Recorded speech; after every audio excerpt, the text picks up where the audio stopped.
I'm talking about myself and Chase Oliver. Chase, how are you doing today? I'm doing good, man. It's another week talking about the NFL. It is week 8. This season has just flown by. I can't believe it's Yeah, week 8. I really has. still feel like it's week 1. My fantasy teams won. I pulled up a clutch comeback win. I was getting my ass kicked in the early games, and then Brees Hall and Najee Harris went off for the late games for the Sunday night game. Brock Bowers, best tight end in fantasy, went off for me in the late game, and then Kyler Murray, even though he killed my Chargers, helped me in fantasy, and it helped that Zay Flowers was neutralized for most of the game. So Yeah, very very happy. I had a game where I was up by I think it was coming into Monday Night Football, both of the games. I was up by 50 points, and this person had J.K. Dobbins, Chris Godwin, and Justin Ooh. Tucker left, and so you would think. But between the Cardinals finding a way to stymie J.K. Dobbins a little bit, Godwin getting a little more attention because of the Evans injury, and the Ravens not really kicking field goals, but only extra points, I won there. And then in another one, in one of the dynasties, I had a game flip in my favor off of that Mm. last Rashad White touchdown. Oh, touchdown. That Oh, flipped it, and so I won by like 2 points. So, I said the I as the gods giveth, they taketh. They are what they are. we were watching with Romeo and stuff, and we were watching the games on the Streamyard, and I was all like, man, there's plenty of Rashad White fantasy owners who are probably pissed that he's on their bench right now. No, in that dynasty, I don't have the luxury of benching him. But Oh, got it. between him and James Conner, those are like the two big running backs that I have. So yeah, it's a halfway decent team if everything's firing on all cylinders. But I had to overcome a donut from my guy Cortland Sutton. But let's start talking about these games, and of course, in order to talk about these games, we have to talk about last week's games, and let's see how we did. We both did pretty well. Both did pretty well. The that I was really hoping that the Buccaneers would find a way to pull it out and keep me only having three losses, but they did not, unfortunately. And our week by week, we're both finding like a plateau. We gotta try to figure out what we're figuring Yeah. out wrong about some of these games. But that leads us to our week 8 slate. And it's interesting. I did not realize this until I was doing this sheet. There are no teams on bye this week, which I was like, that just seems really weird. I was like, I mean, I get it because you extend the season by 1 week so that everybody has a week 18, but the idea of no teams having a bye randomly in the middle of the season seems a little weird. But maybe they thought, oh, maybe that's too much of a competitive advantage if there's teams getting a bye right in the middle, I suppose. But I mean, I don't know. It's kind of weird to me. I was like, okay, well, I guess there's no bye week teams on bye, but that just gives you and I more opportunities to get some wins in our win loss column. But what were the we hadn't done this in a couple weeks, but what were the three things or three things that surprised you from the week 7 that was? Oh man. Honestly, not a lot of crazy surprises, just little like minor surprises. So, like the Texans, I thought they would be a much better team coming back. It seems like they're a team that needs to play with the lead. They Hmm. can't be down. If they're down, I don't know what it is. That team is not the same football team. I think Detroit cemented themselves as one of the best teams in the NFC, if not the NFL, after this week. They looked very tremendous in that game against the Minnesota Vikings. Yes, the Vikings almost came back and had a big win, but I really felt that Detroit really cemented themselves that week. And honestly, I don't have another surprise. Like I feel like everything kind of played to the script. Oh, the Ravens. I think Lamar Jackson having 5 passing touchdowns in a game. I did not see that coming. I was high on the Ravens. I said they could win, but I did not think Lamar was going to win that way. It just shows that they're probably the scariest team in the AFC. Not the best, but the scariest team in the Yeah. AFC. The best still go to the Chiefs. I mean, what they did to the 49ers, the fact that they were plus 1.5 underdogs. I put the Chiefs in everything because I said, this is ridiculous. You think the Chiefs are plus 1.5 underdog? That is insane to me. They are not Yeah, I losing. remember that's why that was part of why you picked the Chiefs last week. It was just the idea of, for some reason, whatever it is, the Chiefs seem to have the number of the San Francisco 49ers. I think my 3 surprises was, one, the idea that Marcus Mariota was able to come into the game Oh, and yeah. in essence play the full game, because like he got he was thrust into starting the lineup because of the Jaden Daniels injury fairly early on in the game, and he looked comfortable. He looked competent. Now, whether or not that is just a 1 week kind of thing, whether it's, they can game plan him up in the off chance that Jaden Daniels can't be back, I'm not sure there. Yeah. Another thing that surprised me was Drake May. Drake May looked good, My dog. and he looked good without a lot of talent around him, and that's been one of the problems of the New England Patriots. But one thing that I often say is that a franchise quarterback, a good quarterback, and I don't just mean like a franchise quarterback. I mean like those that we would consider like superstar franchise quarterbacks.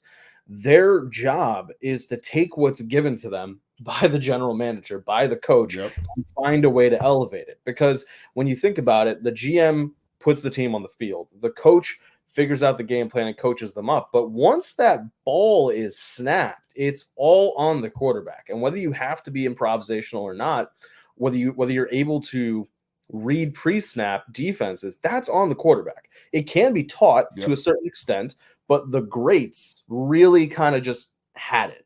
The Aaron Rodgers, the Peyton Mannings, the Tom Brady's, they just had it. And to see Drake May be able to do with the same exact cast of characters that Jacoby Brissett had, be able to do what he did, that was, I don't want to say it was a surprise, but because we really have a blank slate with Drake May. This is only the second game, but it was a surprise in the sense of I can see what the Patriots can possibly do. And that's what's going to be interesting for me to see. I'm paying a lot of attention to their draft for 2025 and their free agency, because while the Bills have looked good, they have not looked dominant. And by that argument, you could say that the AFC East is still pretty wide open. It could be anybody's division, especially if Drake May is going to play the way that he is playing. Yeah, with Tua coming back, that Dolphins team, they didn't lose the speed. The speed's still there, so they were just missing their quarterback. And the final surprise for me was that Mike Tomlin was not lying to everybody, and he really meant what he said with the idea of, I'm not here to win games, I'm here to win titles. And that Steelers team, I hate to say it because he was my quarterback past 2 years, but with Russ looked so much better than it did with Justin Fields. And I'm not the kind of person to like with some coaches, I don't second guess them. I'm just like, you if that's your decision, you know way better about football than me by far. He's well compensated, John. I don't know if you know this. That's why he's well compensated. A Dennis Allen of the world, like a Matt Eberflus, I might be like, okay, like maybe you're kind of stuck in a certain mode of thinking. But Mike Tomlin, it takes skill.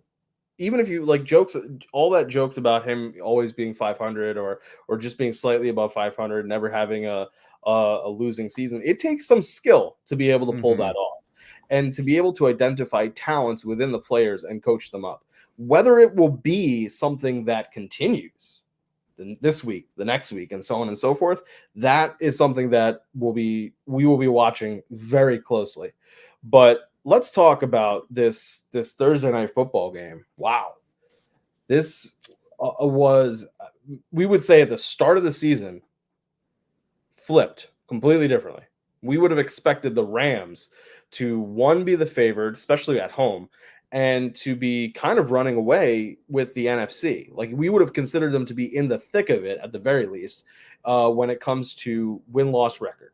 But the NFL said, "Hey, we're going to have JJ McCarthy tear his meniscus, but we are going to have Kevin O'Connell proverbially drop his nuts on the table and say, I should be coach of the year. And I'm going to find a way to take Sam Darnold, who has never really done that much. Like, he had some good games with the Panthers, but I'm going to take this guy and I'm going to elevate him and change parts of this playbook to fit his strengths, even though this playbook was built for this rookie kid coming out of Michigan." And the Vikings are a really great story, but the Vikings now have suffered that first loss. And sometimes when you're constantly winning, you sometimes forget how to lose. Yeah. And for teams like you and I follow, the Broncos and the Chargers, sometimes you lose so much you forget how to win. Yeah, so exactly. it can go both ways. So I'm very interested to see in this one how the Vikings respond to this loss. They are still the favored team. It is a close line. They are anticipating Cooper Kupp coming back. However, we are seeing some crazy ass rumors that Cooper Kupp could potentially be traded, and the Rams are willing to eat the majority of his salary for this year in exchange for, say, a second round pick. They probably saw what Amari Cooper went for. They saw what Devontae Adams went for, and they said, "Hey, Cooper's 31 years old. Help get us a win. Was King Cup not too long ago, but he is starting to slow down. And since that season, he's had 9 games, 12 games, and I think it was 2 games this season before he got injured. So obviously, I think if a trade were to happen, he's going to have to pass a physical. No team's going to trade for him knowing that he is injured still. So this could be a Cooper Kupp game by design. Because he's really one of the only targets that they will have on the field. You know, Demarcus Robinson, Tutu Atwell, Tyler Johnson, Jordan Whittington, good players, but role players at best. And Whittington's a rookie. He will be de facto the number 1 target, but also Sean McVay could be like, if you pepper him, he looks good, and you pepper him with targets, we have the ability to trade him while he still has some value to another team for a second round pick, which is an insane thing to say about a guy who 2 years ago, I think, at the start of the season 2 years ago, was the leading receiver in the NFL when it comes to receptions, touch, all that yards, all that kind of stuff. So what are your thoughts here? I'm personally going to take the Vikings simply because I think they have way too much talent, particularly on that defense. Darnold has had bad games like that Jets game in London. But even against this Lions defense, which was able to generate pass rush, that was one of the things. They sacked him 4 times. One of the things we talked about, he still was able to move the ball downfield. He had his mistakes, but he was able to course correct. I think the Vikings take this one. I think there's just way too much talent on the team. I feel bad for the Rams, but hey, that's, injuries are what they are. How do you feel about this?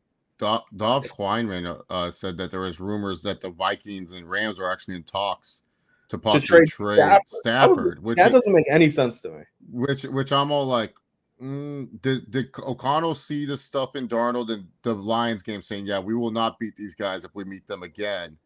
Because Darnold, he did miss open. There was this one play. Aaron Jones was running a real route. He was wide open. If Darnold just looks left and tosses, that's a touchdown, and that touchdown could have won the game. But they were still competitive. I think with the Rams, it's clear that they understand, like, hey, it's time to wave the white flag. Like, we're not a good football team. Our offensive line is destroyed. Our rookies have been looking good defensively. Jared Verse, I think I put a bet on him early in the season. I really like what I saw of him at Florida State. I just think he's a game wrecker, and he's been doing that. I think he leads all NFL rookies in tackles for loss for defense. So that's pretty darn good stat to lead.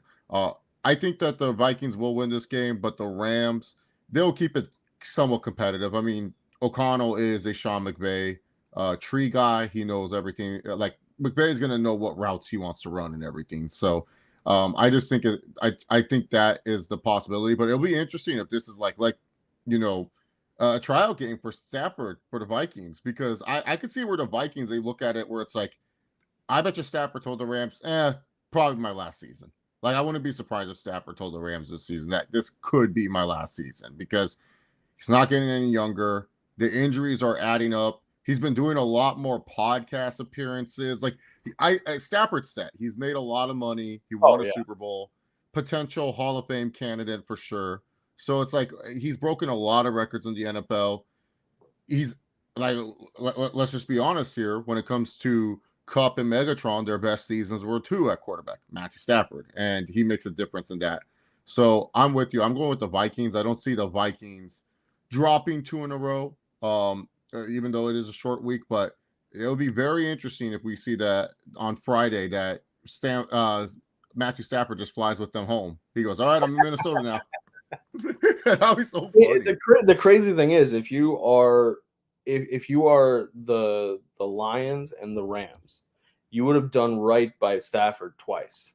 Like the Lions did right by Stafford by sending him to LA, and the Rams would have rewarded him, like, for what he did for them, bringing them that ring by putting him with arguably the best NFC team and giving him the best opportunity to get a second ring. And I think if that were to happen, if the Vikings trade for Stafford and win the Super Bowl, I think he's a Hall of Famer. What's crazy is like he would be like one of the few quarterbacks I could say, wow, he played with Megatron, Cooper Kupp, and then possibly Justin Jefferson. That's three all-time level wide receivers right there. Like, wow, crazy. Yeah. You got to play with all three of them? Jesus. Yeah. Especially and if it really is his last season, and if he's told them that, meaning the Rams, then I mean there's far less controversy for the Vikings when it comes to their fans, when it comes to, do we turn the keys over to JJ McCarthy? Because there could be an argument, especially if the Vikings go really deep. I don't think it's a credible argument, but you could make the argument that they should roll with Darnold in 2025 and just let JJ be the backup. But if it's Stafford's last year, then it's far easier for fans to stomach that and say, okay, well, it'll be fine with JJ. Because if you're the Vikings, it's one of those things where you say, like, hey, we're in a position that we didn't think we're going to be in. Right. And we saw what we could do against Detroit. We want to be able to compete, because like right now, the NFC, let's just be honest, it's pretty weak right now. The NFC West is wide open. The NFC South is now wide open. It's the North, and then whoever shows up from the NFC East side of things. Those are your main threats. And you got to take advantage of what it is now. The San Francisco 49ers, they're a great team on paper. They're just not playing. They're not playing up to the level that they should be playing. You got to take advantage of this, because if your only roadblock that you believe are your NFC North rivals, and you already beat the Packers, you haven't faced the Bears yet, so you don't know how you compare to the Bears, but you saw what you did with the Lions, and you say to yourself, man, if we can get a quarterback like Stafford in here, like Sam Darnold, you've been great for us. We appreciate you. But there are some limitations. And like I said, it's the same offense. Stafford's not coming in, and he's not going to be like, oh, I don't know it's a McVay offense. He'll know what to do. Yeah, and it would immediately, like, those, and it's crazy because we're not saying what we're saying to shit on Sam Darnold in any way, shape, or form. Yeah, no, he's been good. Like, we got to understand what Darnold's limitations are. And this is a quarterback that not too long ago was seeing ghosts in the pocket. So it is what it is. But speaking of the NFC West, let's move to one of our Sunday games. We've got the Cardinals coming off of a walk-off field goal win against the Chargers, which on the one hand, great for the Chargers because, like, you're keeping the higher draft pick, but also great for me because now the Broncos are the 7th seed. Because they had the tiebreaker win over they were 3-3, Broncos were 4-3, but Chargers had the win over Denver. But the Cardinals look, I don't want it's they're not functional and they're not dysfunctional It's this weird murkiness of they don't know whether they want to be a running team or a passing team, and they're not good at being a balanced offense.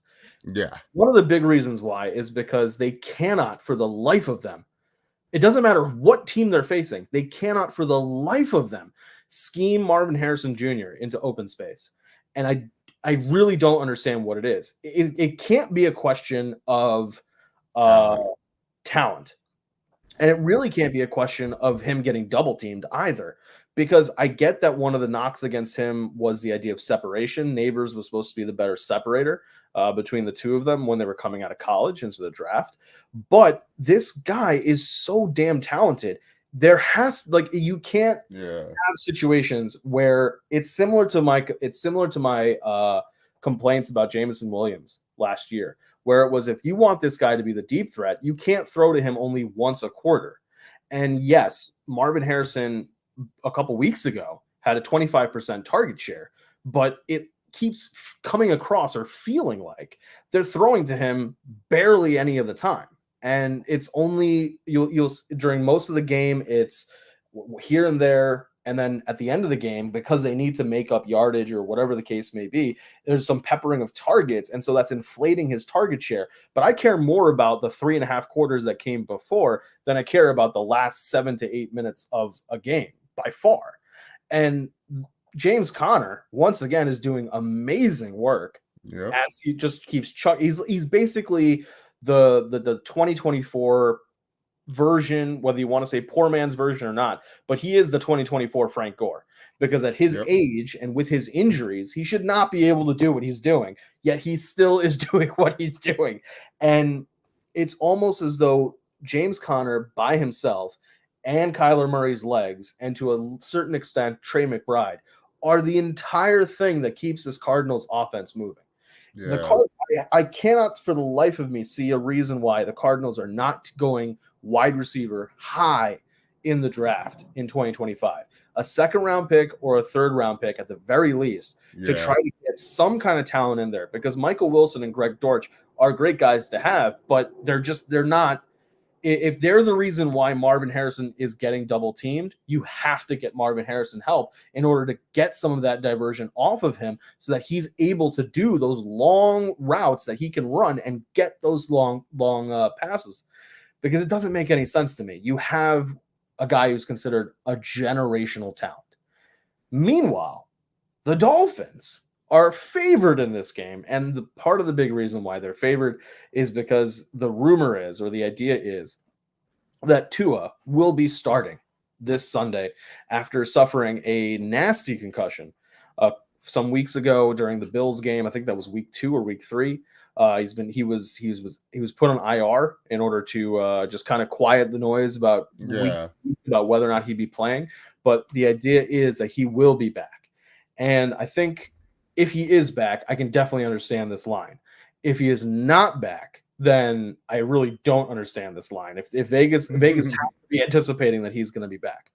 But if he is back, players like Tyreek Hill, Jalen Waddle, Devin Achane, and now they've got Raheem Mostert back, this offense will go back to clicking the way that it should.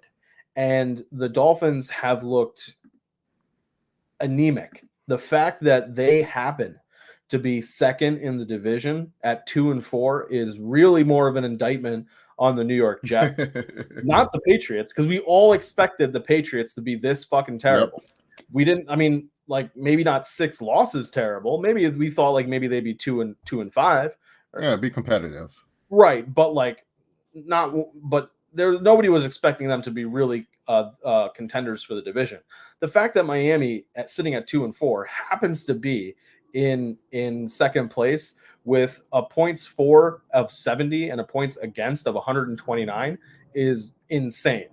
But what that means is even though the Bills do have a win on you, you could potentially be a little spicy for the division itself. I don't know maybe the wild card, but more the wild card maybe than the division, but you could potentially challenge the division because you've only played 2 games in the division. One was the loss to the Bills. one was the Patriots. So this is there is opportunity there for you. I'm taking the Cardinals on this one only because I think if Tua isn't playing, it's the Cardinals win. If Tua is playing, I think that this is more of a situation where there's just that amount of rust. He hasn't played in 4.5 games, and we just don't know if he's going to be Tua or not. Now, I do give some edge to the Dolphins just because of the speed of that team. If he's able to get them, and all it really matters is if he can make the throw. If he can get it like 5 yards, yeah, exactly. H-Head can take it to the house. He can house it very easily. So can Tyreek. So can Waddle. But will he be able to fully make those throws? To me, I think that they drop this game and they're back to form next week, depending on what I see. But what do you think about this one? It's the Jekyll and Hyde Cardinals, man. They don't stay consistent. they win one, they lose one, and I think the Dolphins will be back. I think this is the return to form. I don't know if this is a CBS or Fox game, but normally Kevin Harlan, he normally gets the Dolphins. He normally gets these Dolphins games, and I always hear him. And there goes zipping down Tyreek Hill, touchdown Dolphins. So I normally hear that when I see the Dolphins play. But I feel like this is a Fox game for whatever reason because Cardinals are on the road. But the Fox game? Oh, okay. Greg Olson will be having CT trying to talk about this. Well, it's true. But yeah, I got the Dolphins. I think they're just a better team than the Cardinals overall. Cardinals did get banged up against the Chargers. And yeah, for Marvin Harrison, it's just more of like, and even the commentators were talking about it. They had opportunities with Harrison actually to get him the ball. It was just Kyler decided to throw it to like Michael Wilson when he was covered, or he threw it to Greg Dortch. I think that Marvin's being double teamed and not able to get separation so much that Kyler's first thought is he's got to be covered. Let me look somewhere else. Yeah, there has to be something. That's a problem. He's got to try to make those reads. I know like ball 2 seconds, you got to get that ball out, but like you're getting paid however many millions, Kyler. Like you got to figure that out. Yeah, because there was one play in like I want to say the second quarter, Harrison was in the slot and then Wilson was in the slot. Harrison literally found a soft zone and he sat there wide open, could have bursted out for like a 20-yard gain.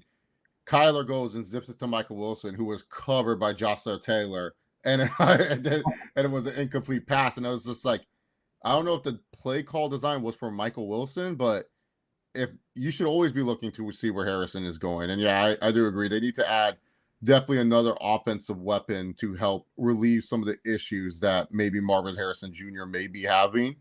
But yeah, I still like the Dolphins in this one, especially if Tua's playing. They're such a better team. They're way better than without Tua. Without Tua, we can see that like they're just horrible. I blame that more on Mike McDaniels. I just don't understand how. Tell me if this makes sense to you. You have Trey McBride. You have Marvin Harrison. Why not just make both of them play underneath? I don't get it. I would do it. I mean, McBride's a dynamic player with the ball in his hands. Like, I'm not trying to say I'm not. But what I'm saying is make those linebackers choose. If you're making those linebackers choose and they pick the wrong guy, either one of them has the ability to get yards after catch. McBride and Harrison. So it's McBride reminds me of Aaron Hernandez with the way when he catches that ball, it could either go for 50 yards or he just makes someone miss. Like for a guy that size to have that agility, it's fucking insane. He's really good. But let's stay in the AFC East. We have our first divisional matchup of the week. The New York Jets. Oh my God, I'm starting to think Saleh wasn't the problem. But then now they got to travel. They got to travel to Foxborough. And Devontae Adams. You know, you lose the Steelers, you get traded, then you lose the Steelers. That's you couldn't tell them at all what the defense was. Like you couldn't tell Aaron anything about how this defense. I don't know. It was very, very funny to me. But the Jets coming off of another loss, they've now lost 4 in a row, which is an insane thing. I like to think that the Denver Broncos broke them. I'm going to maintain that until somebody can properly convince me otherwise. But you don't lose 10-9 to Bo Nix and the Broncos in the rain in MetLife and it doesn't change the team somehow. Like that's just not how this works. But they are forced to go to Foxborough to take on the New England Patriots, and the Patriots are looking good. Now, could that be because the Jaguars defense not as great as advertised? Could that be Drake May being as advertised? We're going to find out, because he's going to go from facing arguably a good defense to a good defense in the New York Jets. And the Steelers did hang a lot of points on the Jets, but a lot of that also came from those Aaron Rodgers turnovers. The question is going to be, can the offense actually help the defense? Which is an insane sentence to say, considering that's what we were saying the past 2 years with Zach Wilson. And now you have Aaron Rodgers, and they still can't get the job done. This is a weird game. I fully understand why the line is the way it is, because Vegas is probably saying, we don't know if Drake May is Drake May, like if this kid is the guy. Yeah. But this is a absolute weird one, because on paper, the Jets offense is so damn stacked, but they will be facing a good Patriots defense. Patriots defense is sneaky good. They just have not been given many opportunities to be good, because their offense has continued to give them bad field positioning, being forced to give up 3 and outs. If Drake May can help his defense, this could be a very low scoring game. I could easily see this being 17-10 either way, or a field goal winning it. I'm gonna take the Patriots only because I'm interested to see. I'm gonna have some faith in Drake May. You're buying in on the Drake May stock, I see. Buying in on the Drake May stock a little bit. Let's see what happens here. I'm fine with losing this one, because I look at the Jets, and even with Devontae Adams, I see like a defeated team. I see a team that comes across as though they don't want it. And I don't know what it is, because you have dogs on that team, on that offense. You have Breece Hall. Like Breece Hall alone should be Braylon Allen being a great a find in the 4th round, I think, when they drafted him as a running back. Garrett Wilson missing passes. Like, I don't understand how that happens. And these, in essence, Green Bay Jets or New York Packers, however you want to call them, with Devontae, Lazard, and Rodgers, something just seems off. And I think the Patriots have the ability to do a little bit of capitalizing and pick up a kind of a shocker win. If I'm the Patriots, I'm trying to lose the game, because I want to make sure I have the number 1 overall, or as close to it. But like, a good tackle. You know, like I fully understand that those players also are playing for pride, and they want people to know that they are not as bad as the record of a 1-6 team would indicate. Yeah, we talked about this the last time that these two teams faced. I believe it was in week number 3. I said that, like, I saw a lot of deep shot opportunities. It's just Brissett can't throw that ball no more. I feel Drake May can take advantage of, like, sometimes the way that the Jets play defense. And this game is going to be closer, but I think it will be an ugly win for the New York Jets. I think ugly. When I say ugly, it's not one of those impressive. We will still get the vintage, I'm just looking mad Devontae Adams face. It'll be Adams. He's just there looking pissed, looking like, damn, why do I play this game anymore? I thought I was going to be happier back with Rodgers. Like, it'll take time, but yes, the one thing about the Jets that they have the advantage of is that the AFC East is wide open. Buffalo is suspect to, like, lose games. Like, they love to get down on bad teams. Like, freaking the Titans got with Mason Rudolph, not the real MVP of the season, Will Levis, but Mason Rudolph was 10-0 on them at one point, and then they turned it on. But when you face a really good team, you can't pull that bullshit, because then it's 10-0 is like a hard hill to climb sometimes in the NFL. Yeah. But I think the Jets will win in an ugly fashion. But I think this is another game where people are like, yeah, this Drake May guy, he's pretty good, because I think May is a good quarterback. I liked him coming out of college. I didn't think he stunk. I said, you know what, May, he's a good quarterback. I think he will play well. And I think the Patriots, there was a reason, like, look, they could have taken that Giants Godfather offer, but they didn't. Why is that? They must have saw something in Drake made. They said, Right. "No, this guy, he better than like most of the other because when we look at this QB draft class, it's very like I don't know, Shador, Cam Ward, Milrow, Beck. It's like kind of like one of those like, what do we got out of these guys? With Drake May, you know what you have. He's a prototypical NFL quarterback, but he can also run just a little bit. He's sneaky athletic, and he has an arm. You can't teach arm strength. I don't care what. There's two things you can't teach in a quarterback: arm strength and speed. And arm strength Drake May has. So I think that this is going to be a closer game. It's going to be an ugly win for the Jets, but it will be a win maybe they need. But yeah, I think it's going to be closer than their first contest, which was just so boring to watch. Yeah, that one was 24-3, but I don't think they're going to have that problem. But speaking of moving from one team that people came into the season thinking was going to be a playoff contender, let's move to another team in the Cincinnati Bengals.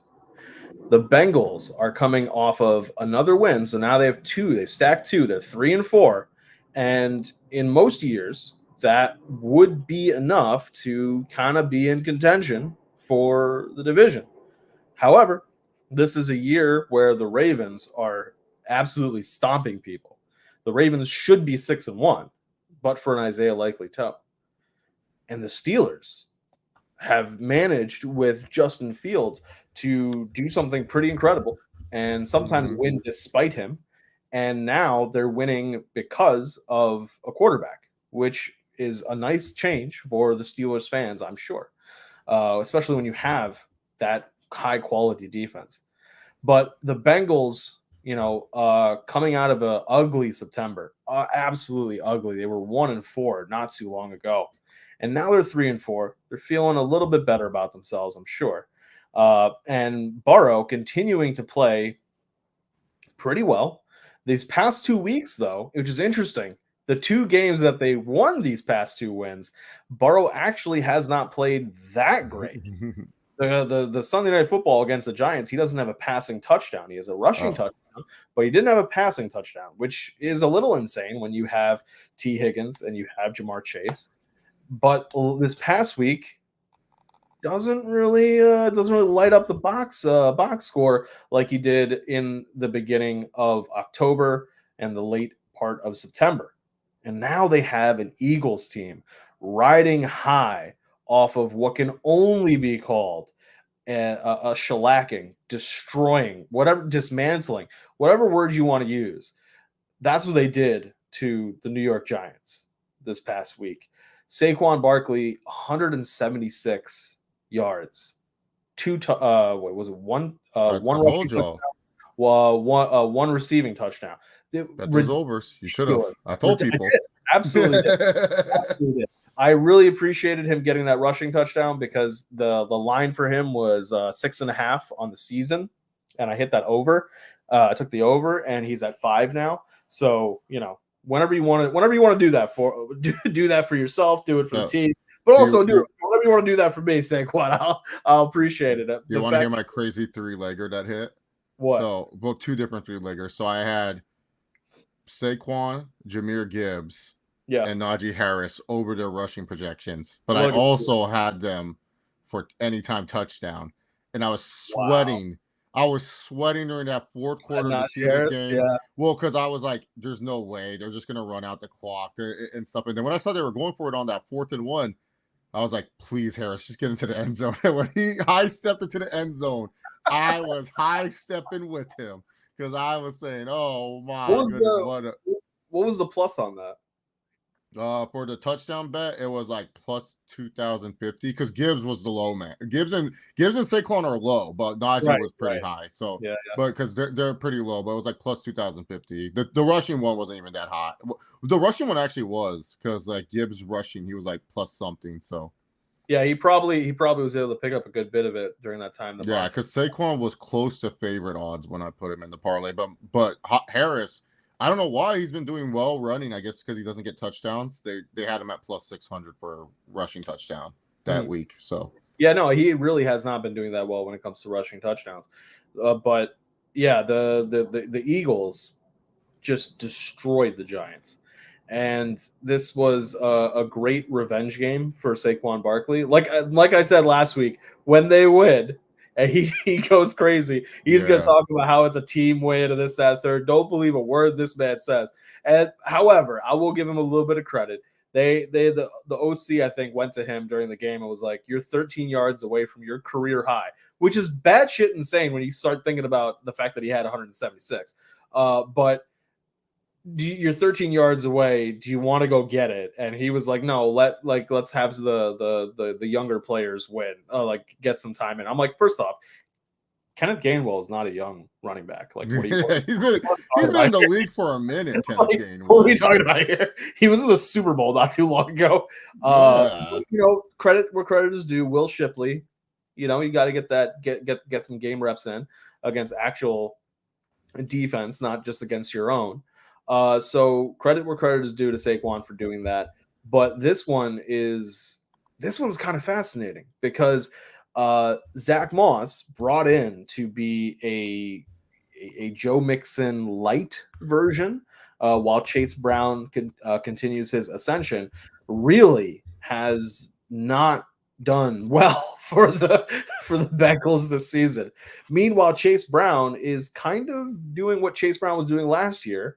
So I don't know if they really feel comfortable with how all of that is shaping up for what they expected. I think, and I'm going to say this a lot over the course of these next few weeks, I think the Bengals are going to be another one of these teams that are looking at this running back draft class with some anticipation to see who can potentially fall to them.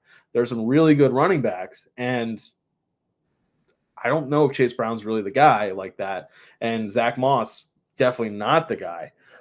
So they need some help there when it comes to the running backs, especially if you're not going to be able to pay T. Higgins, because then you're taking away one of your downfield weapons. At least if we get a great running back, we can kind of make up the difference when it comes to being able to move the ball as a balanced offense. But for this game, it's tough because A.J. Brown looked good again. Devonta Smith didn't look good, but at the same time, he didn't really get that many opportunities from what I remember from looking at the score, because I didn't get a chance to watch the highlights from this or watch much from this.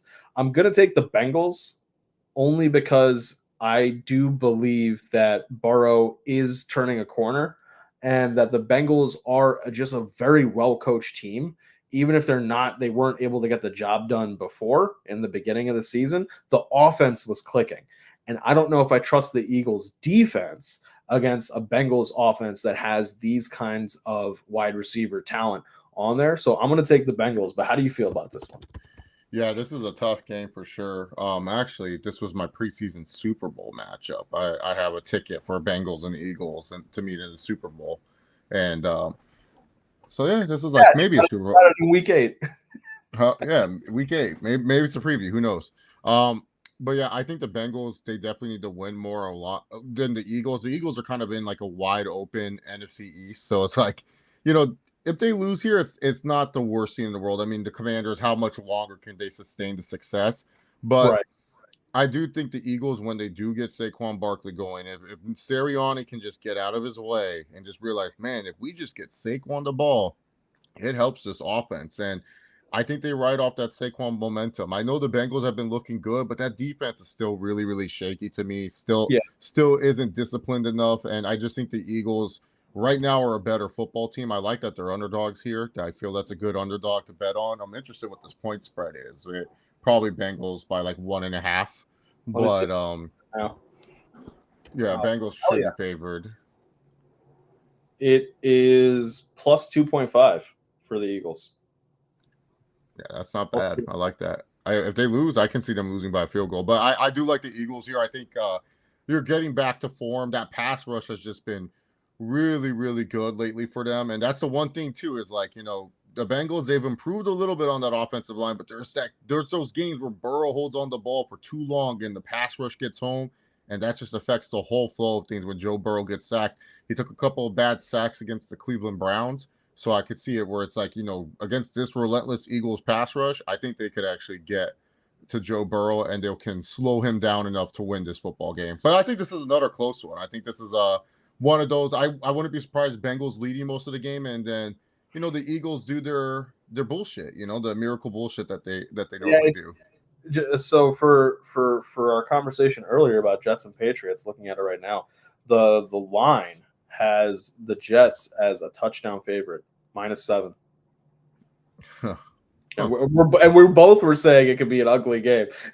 So well, -7. So teams that have been -7 this year are like 1 in like 15 or something like that.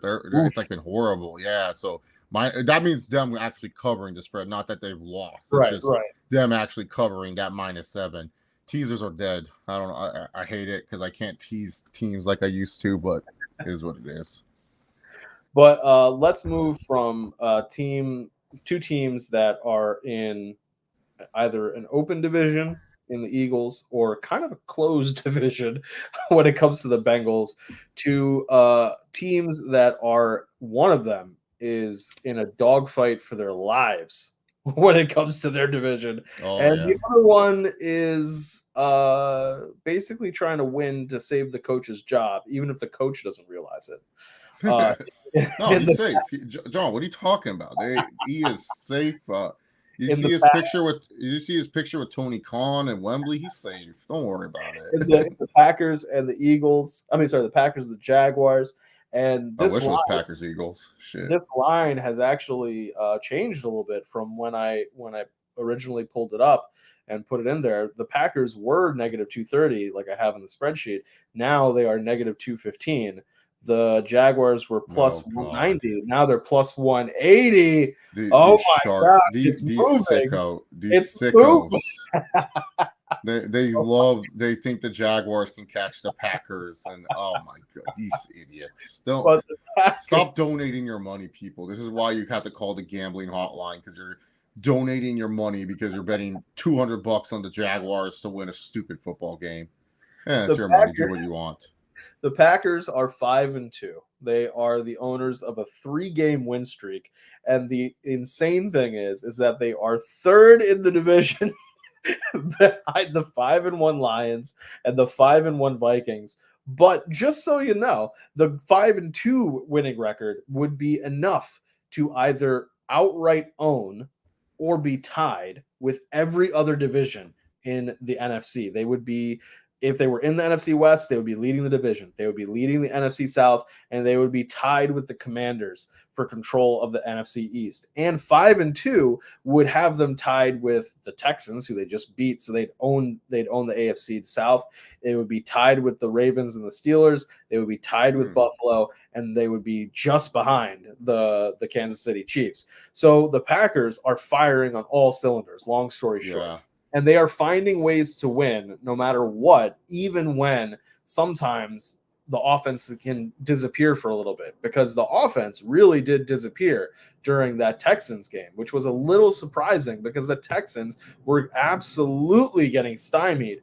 But the Packers were giving the Texans way too many opportunities to get back in the game. And get back in the game, the Texans did, and forced the Packers to have to win off of a field goal. So this was it was a very interesting game from that perspective. That was another one that you and I said was a potential for game of the week if Lions and Vikings wasn't also on the schedule. But here the Packers have a bit of an easier road.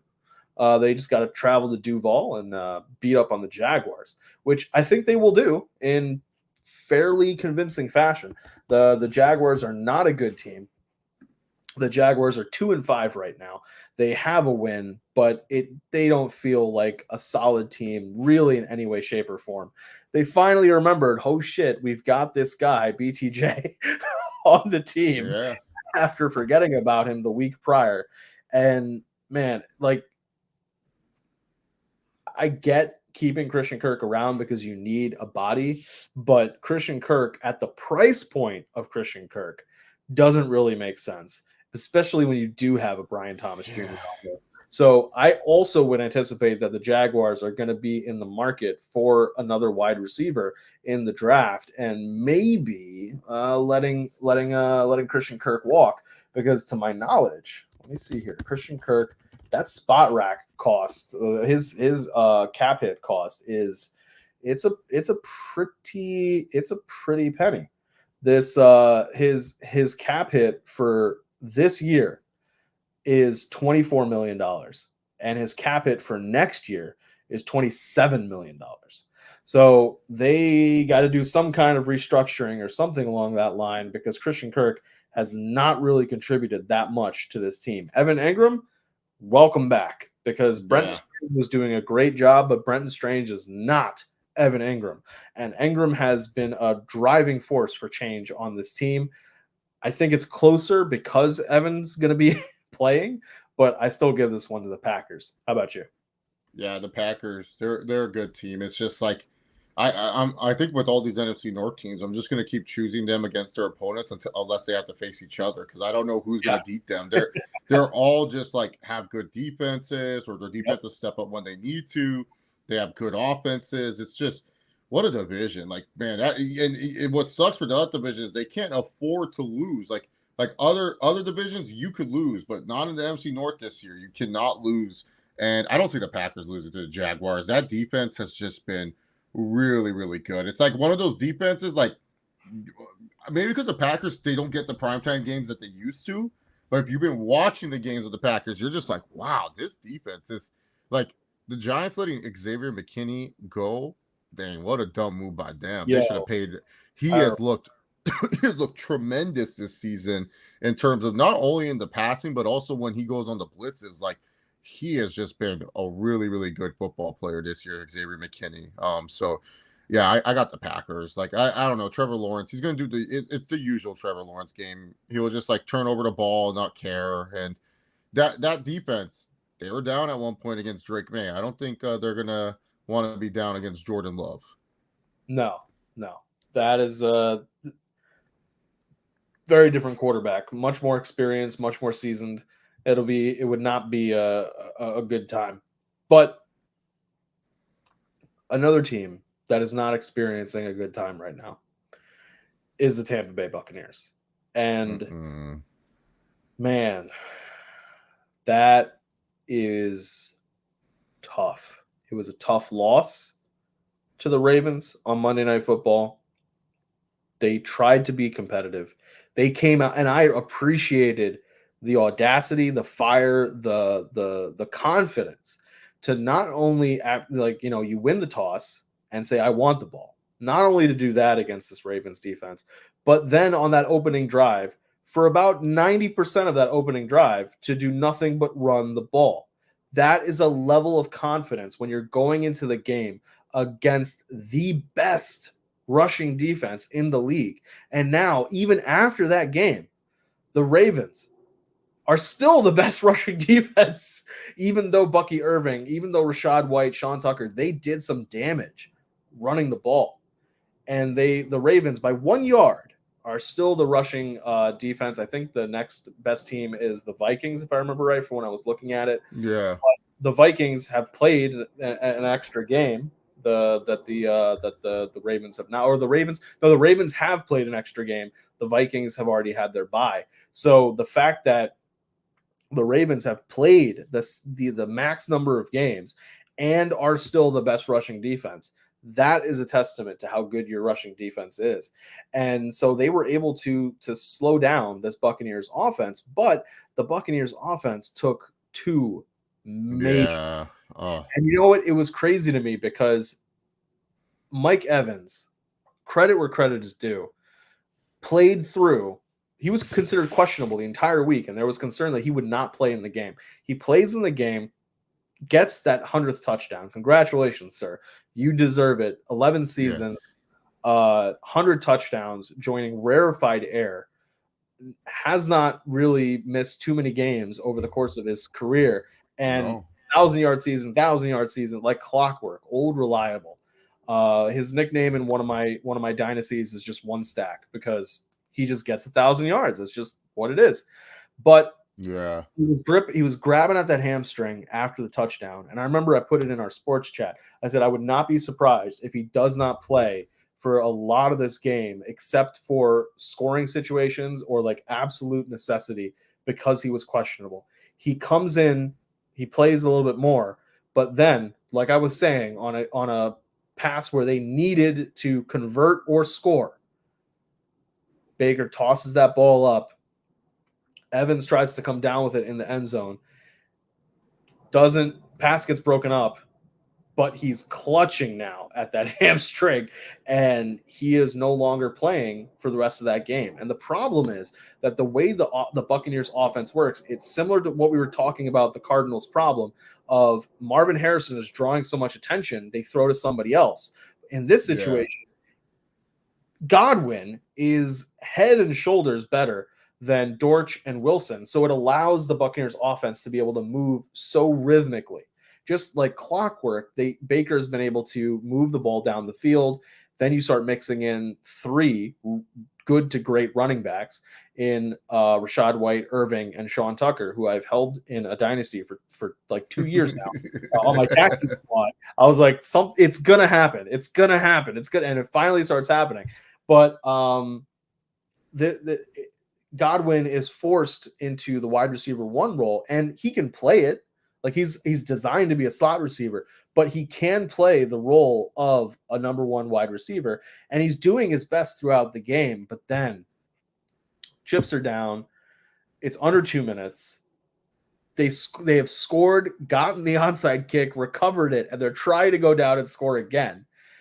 And man, Godwin just takes a wicked hit. They don't want to show the replay on TV.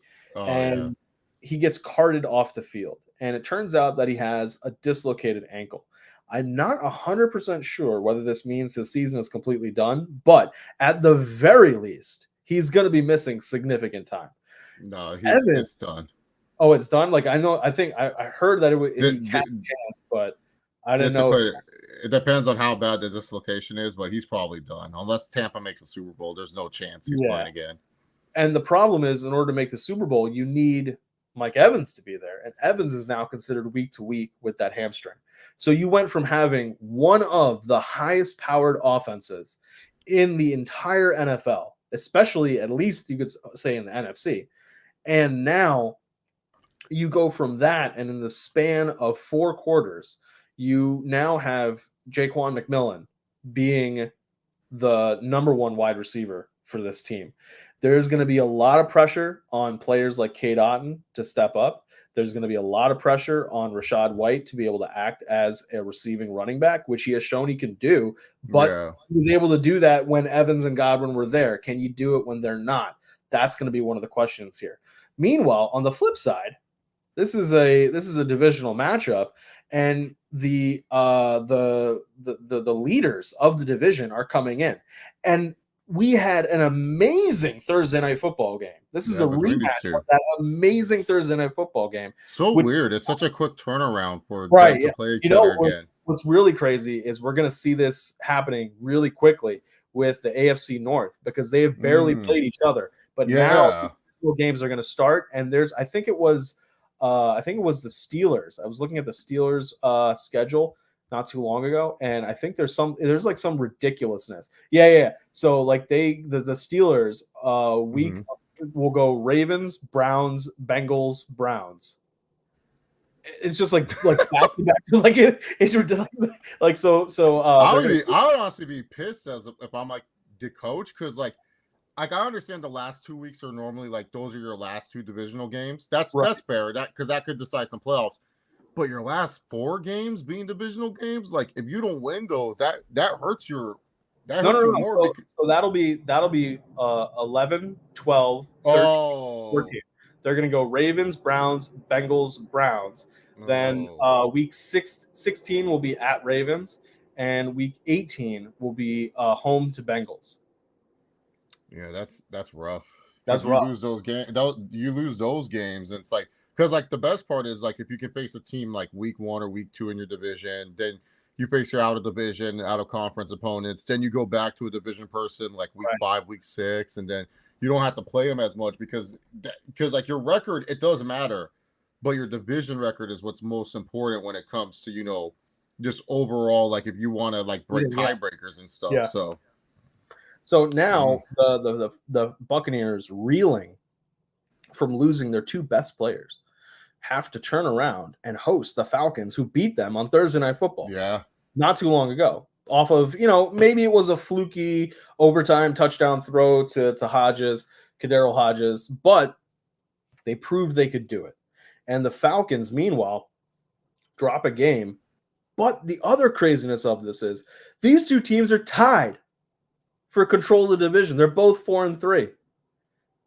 You could, if you were Tampa, and this was a different world, and you still had Evans and Godwin, you could flip the division because you would at least have the Falcons at 4-4 and you're at 5-3. But now you are running into a situation where you could cement the Falcons as the division leader, because this is a division that has the 2-5 Saints and the 1-6 Panthers. There's really not much competition. You, if you're the Buccaneers, are the competition for the Falcons. And Falcons, they have not looked good. That's the one thing that you can hang your hat on, is that Kirk Cousins was playing great past couple weeks, and then he ran into the Seahawks defense that apparently was like, no, we know how to force turnovers off of Kirk Cousins. We could do this. We experienced this many a time when he was in the NFC North, because we played each other a lot, and we know how to break down a Kirk Cousins-led offense. And players like Drake London and Darnell Mooney and Kyle Pitts, who is starting to creep back up when it comes to targets, yards, all that kind of stuff, they're going to have to really help, because Bijan Robinson is doing everything under God's green earth to score and to get yardage when his number is being called. Tyler Algier is also doing everything he can. He's just not as good as Bijan Robinson. But man, this is a crazy matchup. And I don't know, if you're Todd Bowles, how do you like, what are you saying to these players in the locker room? Like, what is that speech like? How do you try to get them up? Like, how do you turn to a rookie in McMillan and be like, hey buddy, it's on you now? Like, I get the whole next man up mentality, but it's really now it's not next man up, it's next man up, because you are now the wide receiver one for this team. And then then McMillan's like, well, who's going to be helping me? He's like, well, Sterling Shepard will be there. Well, like, Shepard's technically the wide receiver one. I mean, now. He would be it.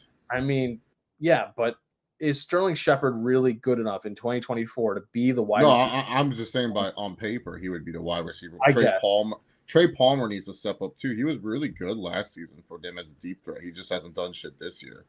Right, and part of that was because they were working McMillan in as the three. But let's see how this one shakes out. But I don't think the Falcons drop another one. I got the Falcons in this one. Yeah, this is a huge win for Tampa Bay, because you got to look at it like this. Going 0-2 to the Falcons, most likely both of you guys aren't losing to other fellow division mates. Like, I forgot it, the Buccaneers faced the Saints already. Well, here's the thing. Let me to help you with this analysis. The Falcons are 3-0 in the division. Yeah. Buccaneers are 1-1. Okay, so the Buccaneers are 1-1. So, yeah, if you go 0-2 to the Falcons, and let's just say it ends up where you guys do tie in your overall records, Falcons beat you, and you might be missing the playoffs, because you're looking at it like this. Oh shit, there's Chicago, there's Green Bay, there's Detroit, there's Minnesota. Those North teams, they're looking like they might take all the wild card spots based off the records. And also with the North teams, it's like the same situation with the AFC North. They haven't really all played each other that much. Like, they're not going to play each other until later. So going 0-2 to the Falcons will hurt you, because I don't see the Falcons losing to the Panthers or the Saints. Oh, and you don't think Spencer Rattler can pull it off? No, I don't. I don't see Spencer Rattler pulling off any win anymore. He's fun, but he's not good enough to win football games in the NFL. Good job on you, Rattler. You have secured a long career as a good backup. You are definitely a backup quarterback. I will be seeing you for years to come as a backup, for sure.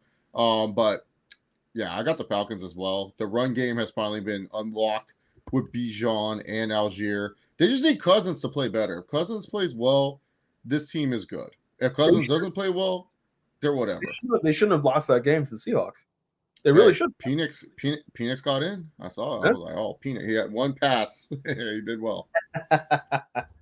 But let's turn from one divisional matchup to another divisional matchup. Kind of really starting to kick off the NFC North's division games against each other. The Ravens, the frickin' Ravens, the 5-2 Ravens controlling the division. Arguably, you would say controlling the NFC, even though Kansas City beat them, because Kansas City is looking ugly as dog shit right now. But the Ravens, we'll get to the Chiefs, but the Ravens looking really good, dominant. Like, I don't know any other way to put it. Coming to face the Cleveland Browns. And the Browns, the fans, the organization even had a collected sigh of relief when Deshaun Watson. Don't say that to Jameis Winston. He got mad. He got Oh, hot. yeah, okay. All right, sorry. The organization, yes, not two people on the 53-man roster, but like the front office, they had the collective sigh of relief because they were like, we don't have to have this guy out there. Like, he's getting the money, which my thing would be like, if he's getting the money anyway, like, just fucking play Jameis. Like, who gives a shit at this point? But now they don't have to make that decision about whether or not and answer those questions on a weekly basis. They can say Jameis is the starter. And if you guys, whoever's watching, whether live or after the fact, if you have not seen the post game interview with Jameis Winston talking about Deshaun Watson, I don't think my wife loves me as much as Jameis Winston loves Deshaun Watson. He was crazy, my wife loves me a lot. like, if you guys hear the stories of how much I troll my wife on a day-to-day basis, and she actually, speaking of which, she finally saw I don't know why when they were in Italy, something happened where it was on TV or something. She saw an Abbott and Costello movie. Mm-hmm. And she realized, because we've been together for almost 8 years, married for actually in a couple days we have our 1 year anniversary. But thank you.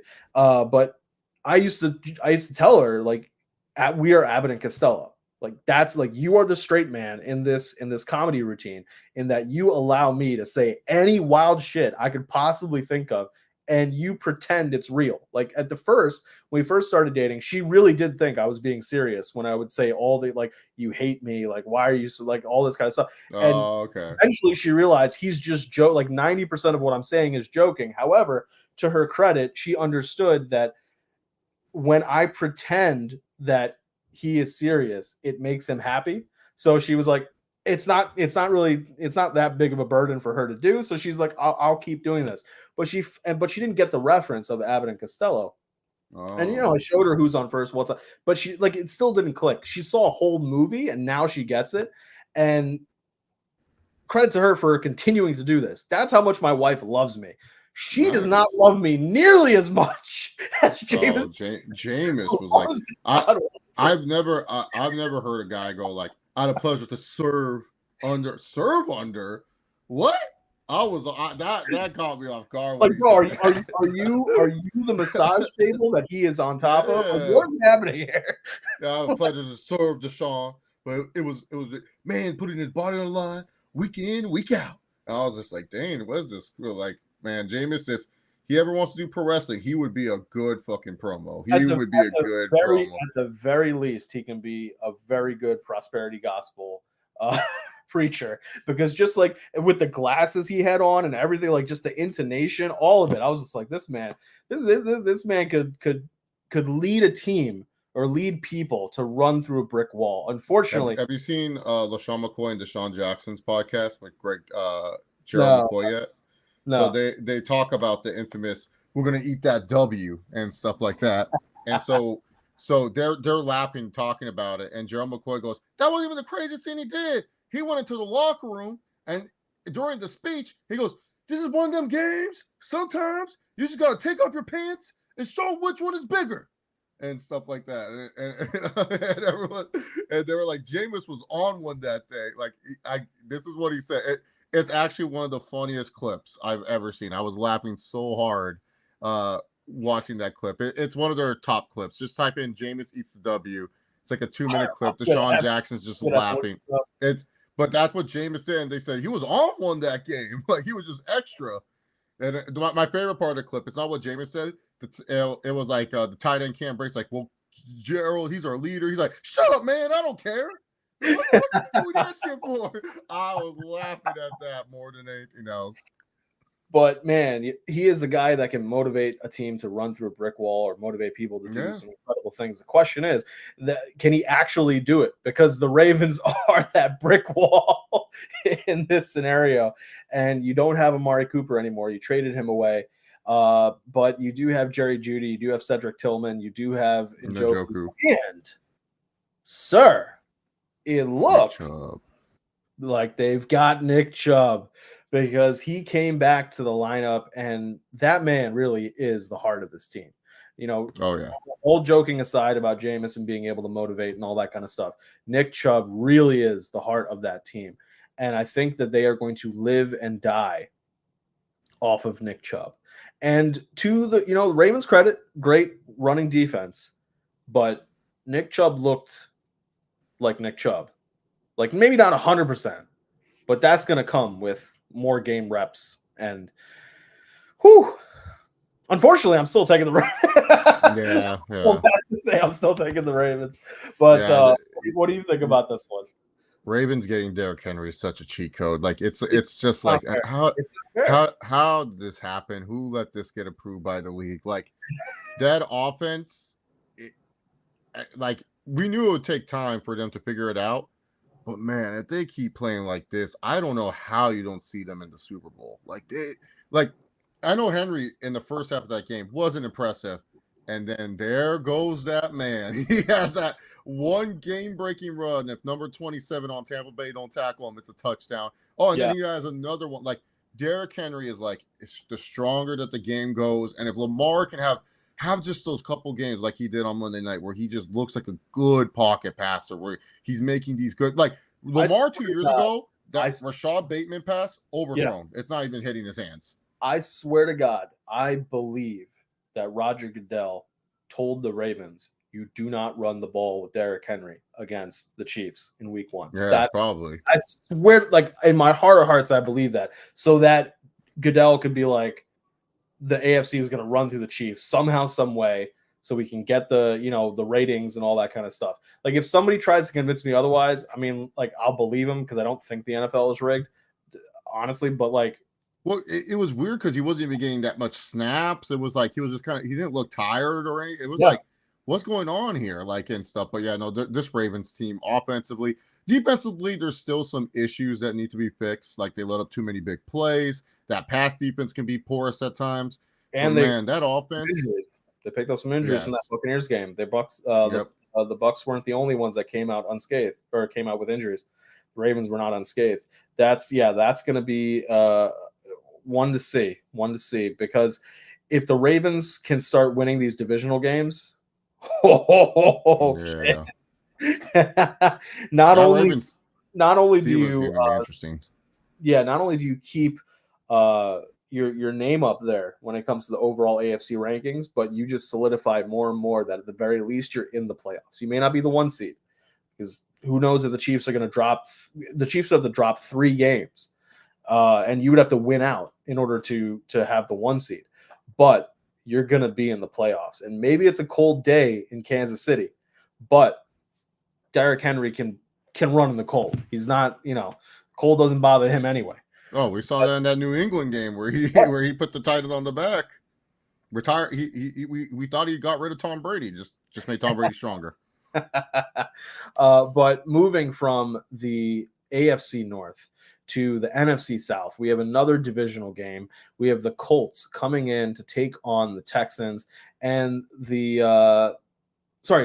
the AFC North to the AFC South, not NFC South. But we have the Colts coming in to take on the Texans.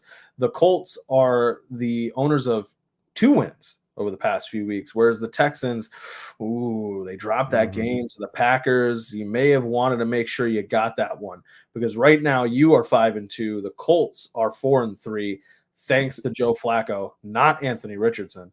Oh. And it is what it is. And but Anthony Richardson has the opportunity now to take the division from the Houston Texans.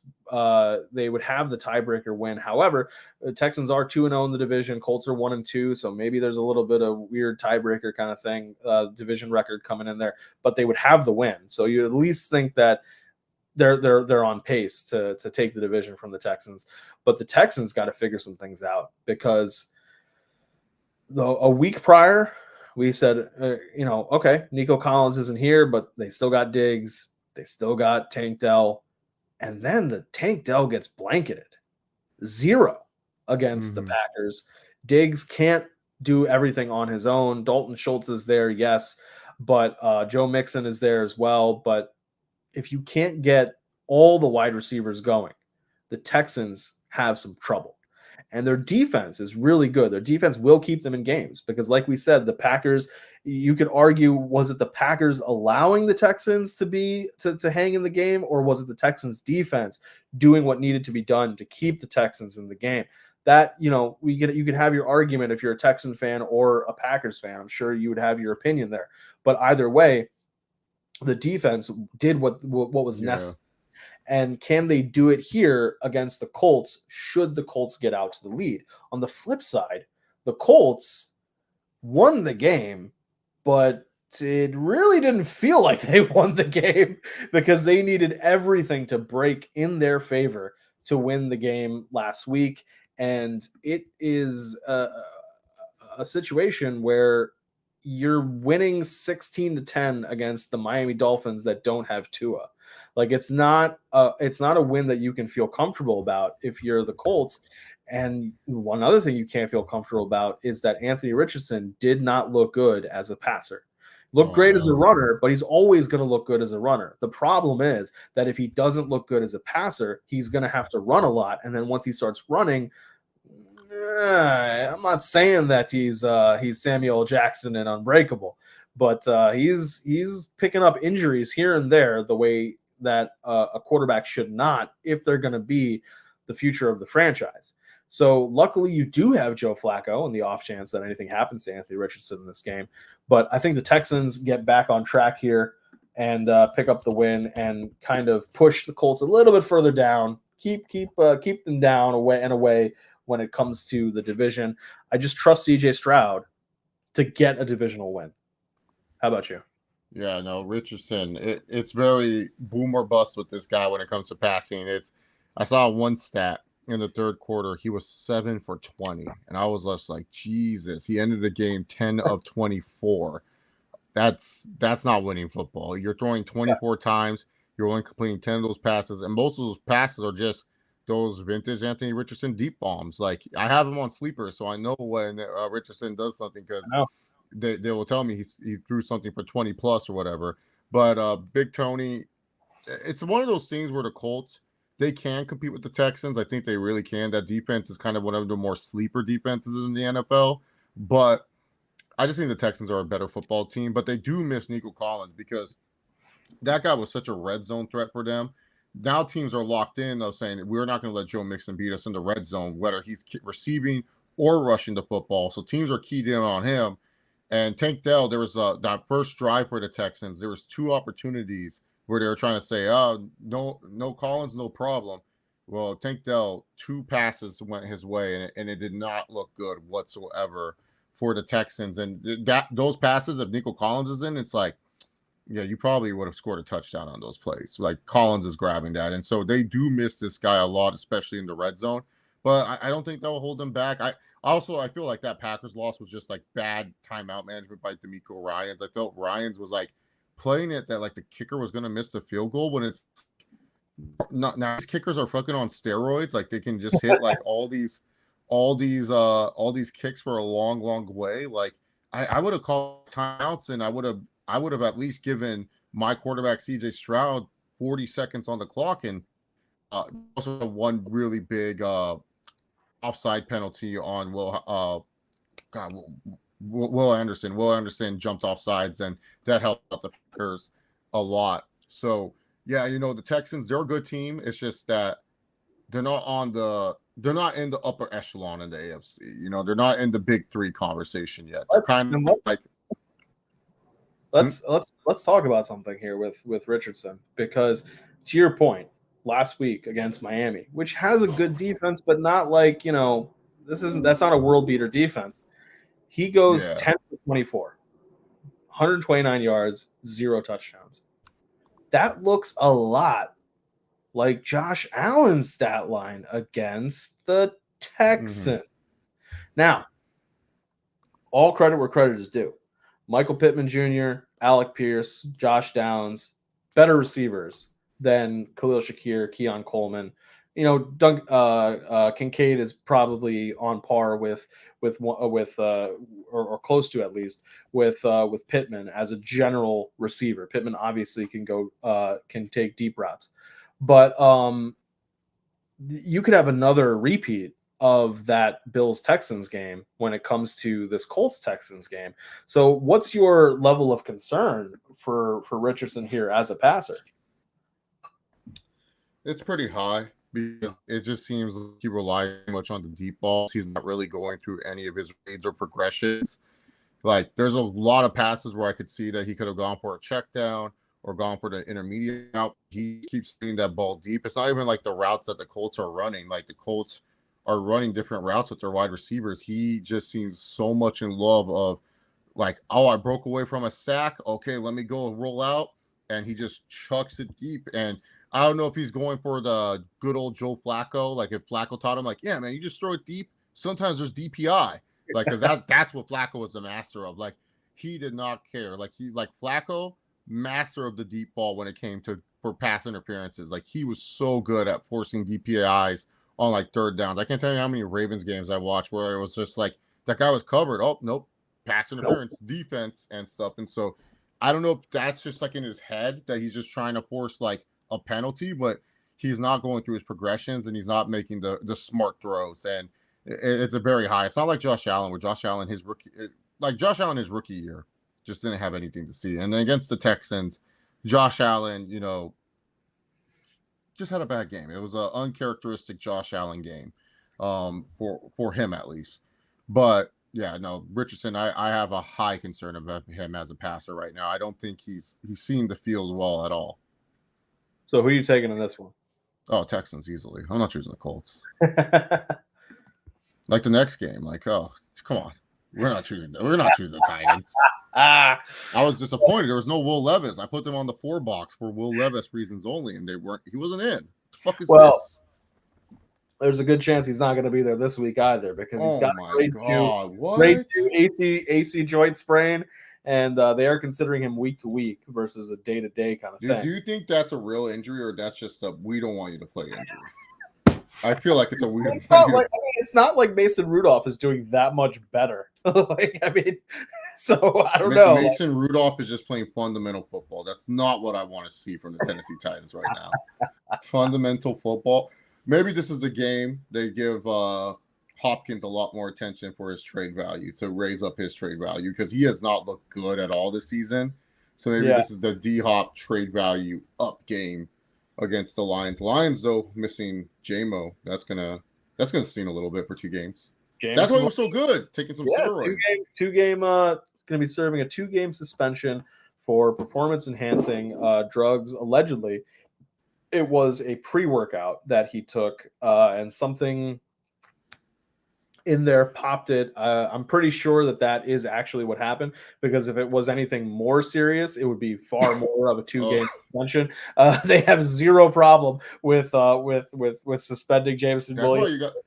This is why I tell people who want to work out and stuff, is just that, and you're a competitive person, you're in a competition, figure out what substances are in there, because people put a lot of illegal substances in their pre-workouts and stuff. Yeah. Like, there's a reason why, like, you'll see Instagram ads of all these pre-workouts and you wonder, why don't the top athletes ever promote them? The top athletes can't, because they probably have an illegal substance that works for normal individuals that are not trying to compete at a sport and we can get the bodies we want. But for an NFL player, they see that substance as, something that gives them a competitive edge. So that's why you don't see, like when you see the Alpha Lions or the Bucked on the Instagram, it's not that they're bad products. It's just because they are one of those products that have stuff where it's like, oh, this gives you an advantage over most human beings when it comes to a competitive athlete. I know this from being a UFC fan. Like all these UFC fighters, they always pop or something. It's all because like, oh, they had a pre-workout, they did this.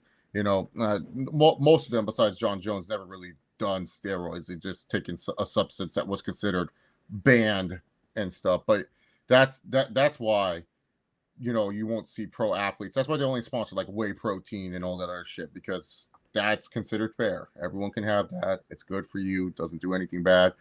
But yeah, sucks. But I mean, the Lions going from a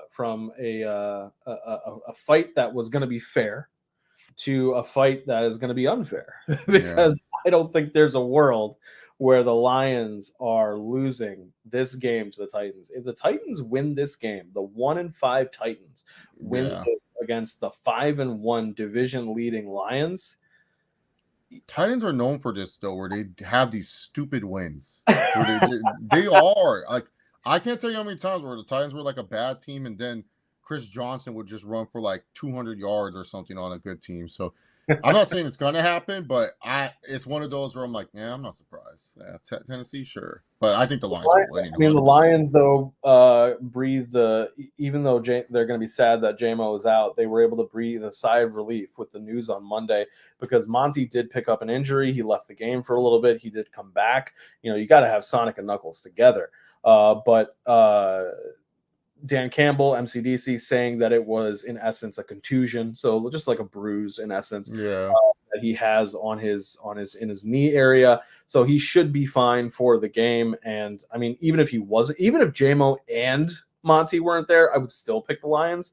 But I'm anticipating that Monty will be there, and I'm taking the Lions with Tim Patrick looked good as wide receiver 3 for them. He definitely unlocked some things for them in that game against the Vikings. So give me the Lions. I'd be really glad to have Tim Patrick on the Denver Broncos. And if they wanted to do some kind of trade, I already have a jersey swap picture ready to go. It'll be really easy for me to do. You know what I mean? Oh, that Sutton Patrick Judy combo never worked out.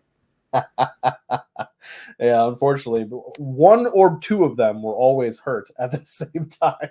But I think that you're going to be taking the Lions in this one. Oh yeah, there's no way I'm taking the Titans. Even if my boy Levis was playing, I still want to take them. That sucks. They just don't want us to have fun football.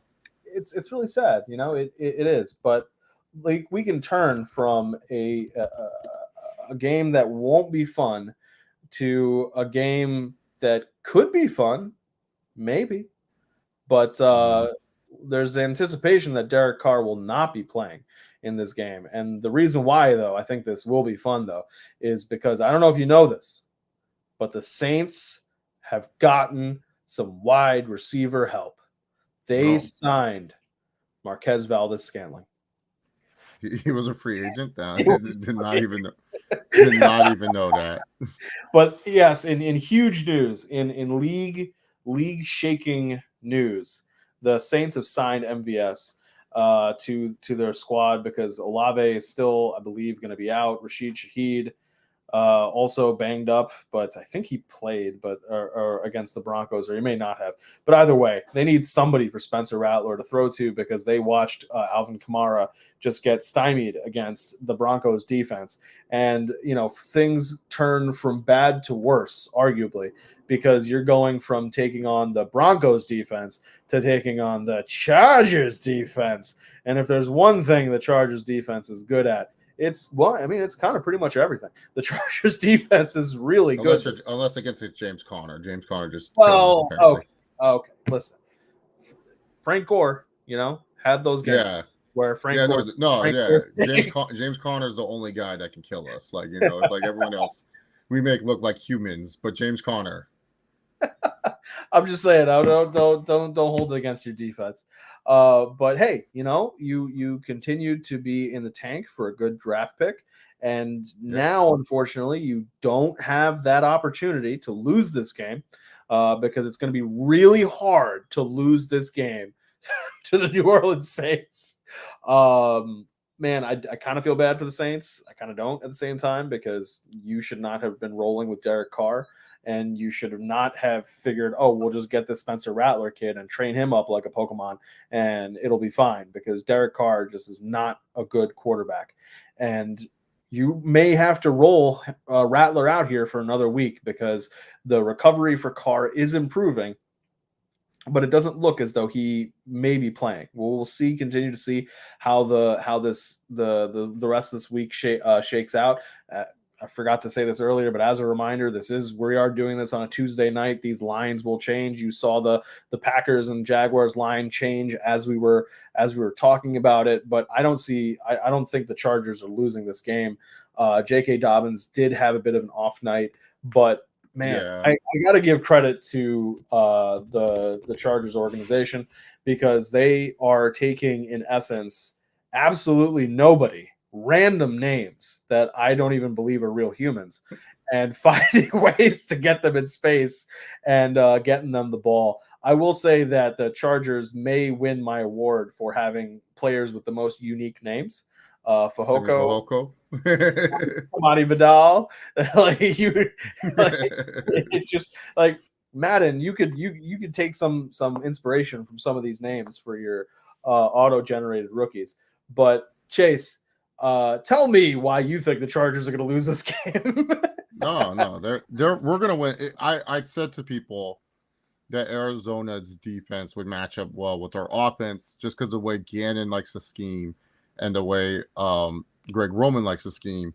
Gannon is very big on stopping the run, and Greg Roman, he kind of adjusted. He was doing a good job with the passing. Honestly, we're just a touchdown away of winning that game, and you can't win in the NFL without scoring touchdowns. And that Jalen Reagor fumble really cost the Chargers that game. I know that was early in the first quarter, but he had a chance to get into the end zone, and that would have been a big touchdown, big momentum shift for the Chargers. I honestly just felt the Chargers, they really just beat themselves offensively in that game, and they were really trying to force the run in that situation, but you got to understand who you're playing against, and they just didn't understand that Gannon was going to sell out stopping the run. That's why Herbert had 300-plus yards. He looked really, really good that game. Against this game against the Saints, it's more of like, it's like I said with the Broncos last week, contain Kamara, you're going to win. Because Kamara is the engine of the Saints offense. Like, he creates everything for that Saints offense. And if the Chargers don't contain Kamara, rushing wise, look, James Conner's a bigger back. You're going to make mistakes. And then you also have a dynamic quarterback in Kyler Murray. Passing wise, they did good. They did really good against the Cardinals wide receivers, but that were not named Trey McBride. But most of those McBride catches were just underneath catches. It wasn't like McBride was killing them deep down the field. The Chargers will not allow big plays. They're not going to allow that Rashid Shaheed crap that the Raider, not the Raider. I don't know. Shaheed feels like he belongs on the Ravens for some reason. But they're not going to allow that Rashid Shaheed crap to the Saints. That's the one thing. But Chargers contain Kamara. They win in a convincing fashion. If they don't, typical. Like, the problem is Jim Harbaugh still hasn't washed away a lot of the stink that the Chargers had. That's why you got to give it a couple years. It's just the receivers. Like, it's just so horrible that Herbert has to play with these bums. It's just like McConkey and a bunch of idiots. Hey, man. That's what it is. Tech McMillan, Luther Burden, welcome to Los Angeles. It's going to happen. Don't worry about it. Don't worry. Hey, McMillan's an LA kid. He can come back home anytime. I would love. I want speed, though. I definitely need speed, not just some big goof and stuff. But yeah, Chargers are winning this game. The Saints are just not good. Like, right now, they're just not good. That defense has taken a step back. Kamara got paid today, so that's good. Yeah, he got which doesn't. I'm still trying to figure this. I desperately, and I mean this with all sincerity, I need to talk to somebody on an NFL team who is in charge or works in the salary cap department, the lawyers, and the math guys, how they are. The Saints are supposed to be like negative $50 million in 2025 salary cap. Mm-hmm. How they were able to re-sign Alvin Kamara, maybe I can let me see if my Rams connection can help me out, and that maybe I can link you up with the Rams guy because he would answer all your questions, I just guess. love, like, and the problem is, I know me, like, I'm gonna turn it into like a 2 to 3 hour conversation with whoever I'm talking to, just to figure, especially with the Rams, the way the Rams have been able to massage. Yeah, no, that's what I'm saying. Let me hit up my Rams connection guy, see if you guys can you can set up a meeting with the Rams. But yeah, I thought the same said, because like I play Madden, Yeah, and I can't re-sign Alvin Kamara. bro. I can't even Madden. I love Madden because it's the closest I can get to like a true football management simulation, which is really what I want. Like, I really don't care that much about playing the games. I want to do the salary cap and the team building and stuff. And the other thing that frustrates me about Madden is whatever the salary cap is for that year, the year the game comes out, it never increases. So I'm like, wait a minute, like, this doesn't make any sense. I wish you could do it like you could do in NBA 2K. You can actually increase the salary cap. Oh, really? Yeah. Well, yeah. There's a setting where you can change the salary cap, the fixed salary cap and stuff every single year, so that way it matches. Because like in later years in 2K, everyone makes like 30 mil a year, and there's no way you can have a good team unless it's a bunch of rookies. But yeah, in Madden, the annoying part is we can't do everything that these teams do to like restructure. Like, we can restructure, like they recently added restructuring contracts, but we literally can't do everything that these teams can fucking do. These teams literally, like I said, I tried to do a Saints franchise. Just void years alone, you can't do. If you can do that, that would make it so much more closer to real life. And I'm just looking at it like, come on, like EA Sports. You tell me it's in the game. Well, this is in the game, and it's not in the game. So come on, you got to figure something out. Yeah, because in my Saints franchise, I couldn't re-sign Alvin Kamara after year one. He had to. Oh my God, Paulson Adebo, Chase Young. I was like, I'm like, I can't re-sign these guys. I don't have the cap space. Yeah. And honestly, if I was the Saints, speaking of cap space, all that kind of stuff, I would. Chase Young has not been playing like amazingly well, but I would be hearing some phone calls about anybody who is interested in trading for him. Because if I can get like the Niners just pick him back up. They say, hey, yeah, if I can get like a fourth round, if I can get like a 4th round pick for him or a 5th round pick for him, I'm not going. Like, the Saints, like, they have to be honest with themselves and understand that they're not going anywhere this year. So you might as well get what you can for this guy while you still have him under contract.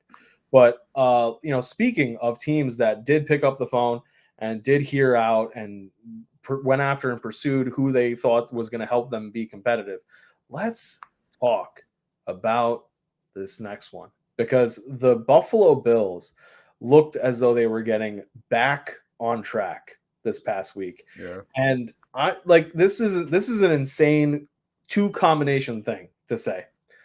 One, Amari Cooper only had 35% snaps of the offensive snaps because he's still learning the playbook. That's the first part that's crazy, because he's going to have 5 targets, 4 catches, 66 yards, and a touchdown. But speaking of that touchdown, on the play where he has the touchdown, he has to have Keon Coleman tell him while they're lined up, tell him what route he's supposed to be running. And Cooper's just like, I'm supposed to go there and then go there? Okay, cool. He goes and does it, and Allen's just like, oh yeah, ball. Cooper caught, touchdown. There it is. That's how freaking easy it is with a player the level of an Amari Cooper. And that's why you trade for a player like Amari Cooper. And again, the Cowboys got to be kicking themselves, because it's like, we traded him for a 4th round pick 2 years ago, and the Browns got a 2nd round pick for this guy. But Amari Cooper has enabled the Bills to get back on track. The question is, can the Bills continue to stay on that track when they travel to Seattle to face off against the Seahawks? Now, right now, the Bills comfortably control the division, 5-2. That can always change. Maybe Tua comes back, does what does Tua things. Maybe Rodgers and the Jets figure things out. The Jets are in a bigger hole than the Dolphins at 2-5 versus the Dolphins 2-4. But the Bills, at least for right now, where we stand in Week 8, comfortably in control of that division. Meanwhile, the Seahawks have to be loving life right now. because they pick up a win in conference against the Falcons. They now control the NFC West. They are 4-3. The Cardinals pick up that win. They're 3-4. The 49ers drop a game, and now the Niners are 3-4 in a division that everyone anticipated they were going to run away with. And even after we found out that Christian McCaffrey was going to be out and missing sometime, we didn't know how much going into week 1. When the game was actually happening, we still comfortably believed that Shanahan was going to figure out a way to do Shanahan things. And the first Jordan Mason looked absolutely amazing as a plug and play. And people were like, yeah, Niners are going to roll. But there's a reason why we play the games. And 7 weeks later, in week 8, the Niners are 3-4. That Seahawks control of the division, though, is shaky. You're 4-3. The two teams behind you are 3-4. You need to win this game. It's not like an absolute must win, but you need to win this game just to be able to stack some wins, get comfortable, feel have confidence in the building. You had especially because right now you're 0-1 in the division. The one division game you had was that Geno Smith birthday game where he just could not get the job done against the Niners. So you have to win this game. This one's going to be I think this one's going to be a fireworks game. Bills have a good defense, but you can throw on them, and especially when you have multiple options. And if there's one thing the Seahawks have, it's multiple options. You have DK Metcalf. You have Tyler Lockett coming back into a little bit more of that Lockett form. As a contrast, JSN has taken a step back, but JSN is also a guy who in the beginning of the year was looking really good, looked like he was making that next step as a wide receiver. After last year, he wasn't used as much. You have Noah Fant. You also have that great running back combination of Kenneth Walker and Zach Charbonnet, two guys who also can act as receivers. There's plenty of times we've seen in empty set Kenneth Walker out there ready to catch passes. And there was, if I remember right, there was a wide open Kenneth Walker during that Niners game. Geno just did not see him. If the Seahawks can find a way to get that passing attack moving, because I don't doubt that they're going to have the running attack going well. Kenneth Walker is just a monster. I think they can win against the Bills. However, if Amari Cooper was able to do what Amari Cooper did, barely knowing the playbook and only with 35% of the offensive snaps, if that 35% gets anywhere close to 70% of the snaps, I don't know if the Bills are going to have that much of a problem here against the Seahawks, because Amari Cooper opens things up for Khalil Shakir, open things up for Keon Coleman, and James Cook and Ray Davis are looking like a really strong 1-2 punch. Not on the level of K9 and Sharps, but a really strong punch. I'm taking the Bills with this one. What do you think about this one? Yeah, this is a very tough game because the Bills and the Seahawks kind of similar in a sense, but the Seahawks have suffered a little bit more losses where it's just like, really, you lost that game? It's all based off Geno, to be honest. Josh Allen has not thrown an interception this season. I thought he's thrown at least one, but has thrown 0 interceptions. So he's taking over the ball well. But I feel the Seahawks can control this football game and it can actually pull off what is considered an upset win. I do like the fact that they're at home. I think that's going to play in a factor, because if Amari Cooper don't know the playbook by now, playing in that loud 12th man, trying to figure out the play. Keon Coleman ain't going to be able to tell him. It's going to be too loud for him to hear the voices of those fans. So I think the Seahawks could actually pull off a big upset over the Buffalo Bills, because I don't think the Seahawks, if they get a lead like the Titans had, they're not letting that lead go. We saw that against the Falcons. They were just relentless against the Falcons. And I think if there's a time for a Josh Allen turnover, I think I'm always superstitious too. When they mention something, oh yeah, he hasn't thrown an interception this season, you make a big deal about it, it's going to happen. So I'm going with the Seahawks. I think this is a good upset. Last night when they kept talking about Lamar not throwing an interception so far that game, I was like, why are you guys trying to jinx this man? Now, granted, I had a bet, straight line bet, that Lamar would not throw an interception, and he did not. But I was like, why do you? There's no reason to keep bringing this up and putting that terrible energy out there into the universe. But no, to your point, Josh has been really good with the football, and you would think, particularly because of that like 9 for 30 game against the Texans, that he would have. So he is due. He is definitely due for a regression there when it comes to the interceptions. But so are you taking the Seahawks or the Bills? Yeah, I got the Seahawks with the upset. Seahawks. I think they could. I think they could pull. I think they could pull it off. But it's just because they're at home. Because if Amari Cooper don't know the playbook, it's going to be hard to hear Keon Coleman with the 12th man. But we're staying. We had AFC traveling to NFC and Bills and Seahawks. We're staying 100% in the NFC for this one. This would have been the game of the week for us, but we don't know whether or not the number 2 overall pick and at the time runaway with the offensive rookie of the year, Jaden Daniels, will be playing in this game, which really is a shame because it would have been a nice matchup of the number 2 overall pick versus the number 1 overall pick. And I got to give credit to the Commanders for last week. They were definitely were not anticipating Jaden Daniels being out for the entire game after, I think, basically the first drive.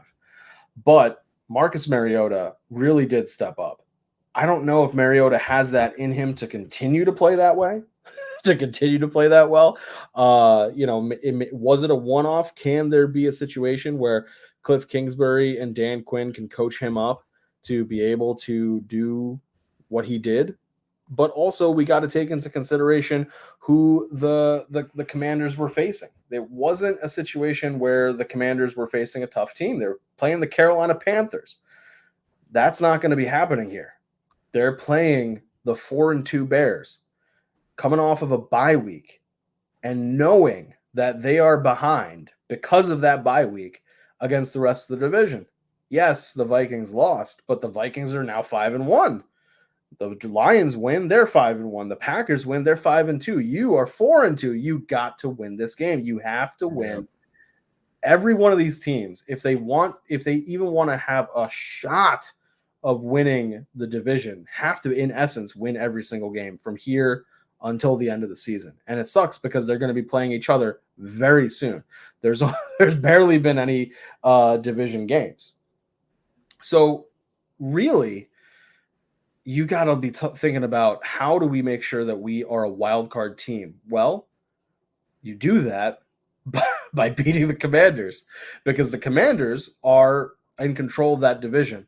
And if you can knock them down a bit and have them have to be in a dogfight with the Eagles for control of the division, or maybe the Cowboys, if the Cowboys are resurgent, you let them worry about that. You have much more important things to worry about. And for Caleb Williams and the Bears, who have looked really good these past couple weeks, and granted, they weren't playing the best teams, up against the best teams when they were picking up those wins. But there is something to be said for momentum, and there is something to be said for confidence boost. And the Bears feel as though they have it. I'm taking the Bears in this one because I don't think that Jaden Daniels is going to be playing. But if he is, it's a far closer game. But I probably would still lean towards the Bears, simply because the Commanders on this 5-2 run that they have had, I don't think that they have played a defense like the Bears on the level of the Chicago Bears. Yes, they played the Browns, but the Browns aren't able to play complementary football. The Bears are able to play complementary football. I don't think that even if Jaden was playing, that the Commanders would be able to win this one. How do you feel? Yeah, I have the Bears as well. Dan Quinn is very adamant. Like, if a player is hurt, he comes back when he's healthy. He's one of those coaches, like, he does not like players playing hurt. He wants them to be 100% healthy if you're going to play, and especially at the quarterback position. I think Schefter said they're looking at it week to week with Daniels. And yes, this is a big game for Jaden Daniels, but it's not a big game overall for the Commanders. The Commanders know where they're at. They can easily still be in the top of the NFC East. The Eagles are playing a tough matchup where they could lose to their opponent. Losing this game doesn't hurt the Commanders as much. And there's no look, we saw this before with the Commanders. They put RG3 out there when he was on one bad knee, and it turned everything around. Jaden Daniels has been a revelation for this franchise. You do not want to lose him just because you want to prove that we were right in choosing this quarterback or getting the second place quarterback in this draft class. Put that ego to the side. Realize it's a football game being played. There's 22 other people that played the game, plus your substitutes, so like 25, 26. There's a lot of other people who play this game besides just the quarterbacks. I know we focus on the quarterback position a lot, but there's more positions than that. But I think the Bears, like the way they've been looking on offense, the way that defense has been looking, it's so hard to choose against them. Like it's just so hard to choose against them right now. So I got the Bears. Caleb Williams, another good game against that poor. Like, look, that Commanders defense, it's very bad. Don't let some of the stats fool you. I'm sure you have them in fantasy. You're happy. Still bad defense. They can step up when they need to, but against a high-powered offense like this, the Panthers made them look good. That's basically what it is. Yeah. I mean, Panthers. And I'm just if you're the Commanders at 5-2, even if he doesn't come back, Jaden doesn't come back for like 2 weeks, this week and next week, and you end up losing control of the division, you're playing with house money at this point. You're at 5 wins. You are playing with house money, and realistically, what you want is to have a high draft pick to get this kid the help. Because if he's doing this with the cast of characters that he has now, imagine what he's going to be able to do with another offseason of development, and you spend that high draft pick on that defense. Imagine what can happen if you can play complementary football, offense and defense working together. Yeah, because offensively, I don't think they spent too many high draft picks on offensive players. I try to remember where they drafted the left tackle Coleman at, because they killed this draft. They did a really, really good job in this draft class. Like, okay, he was a third-round pick, so that's a high draft pick right there. But the only other weapon they got was McCaffrey. Like, that was the only guy that they got. Well, they did get Ben Sinnott, but they haven't really used him. Yeah, they haven't used him. Yeah, because Ertz is more reliable in those Kingsbury system. It helps out. It helps out the rookie having that. But like this draft class, defensively, they're kind of studs.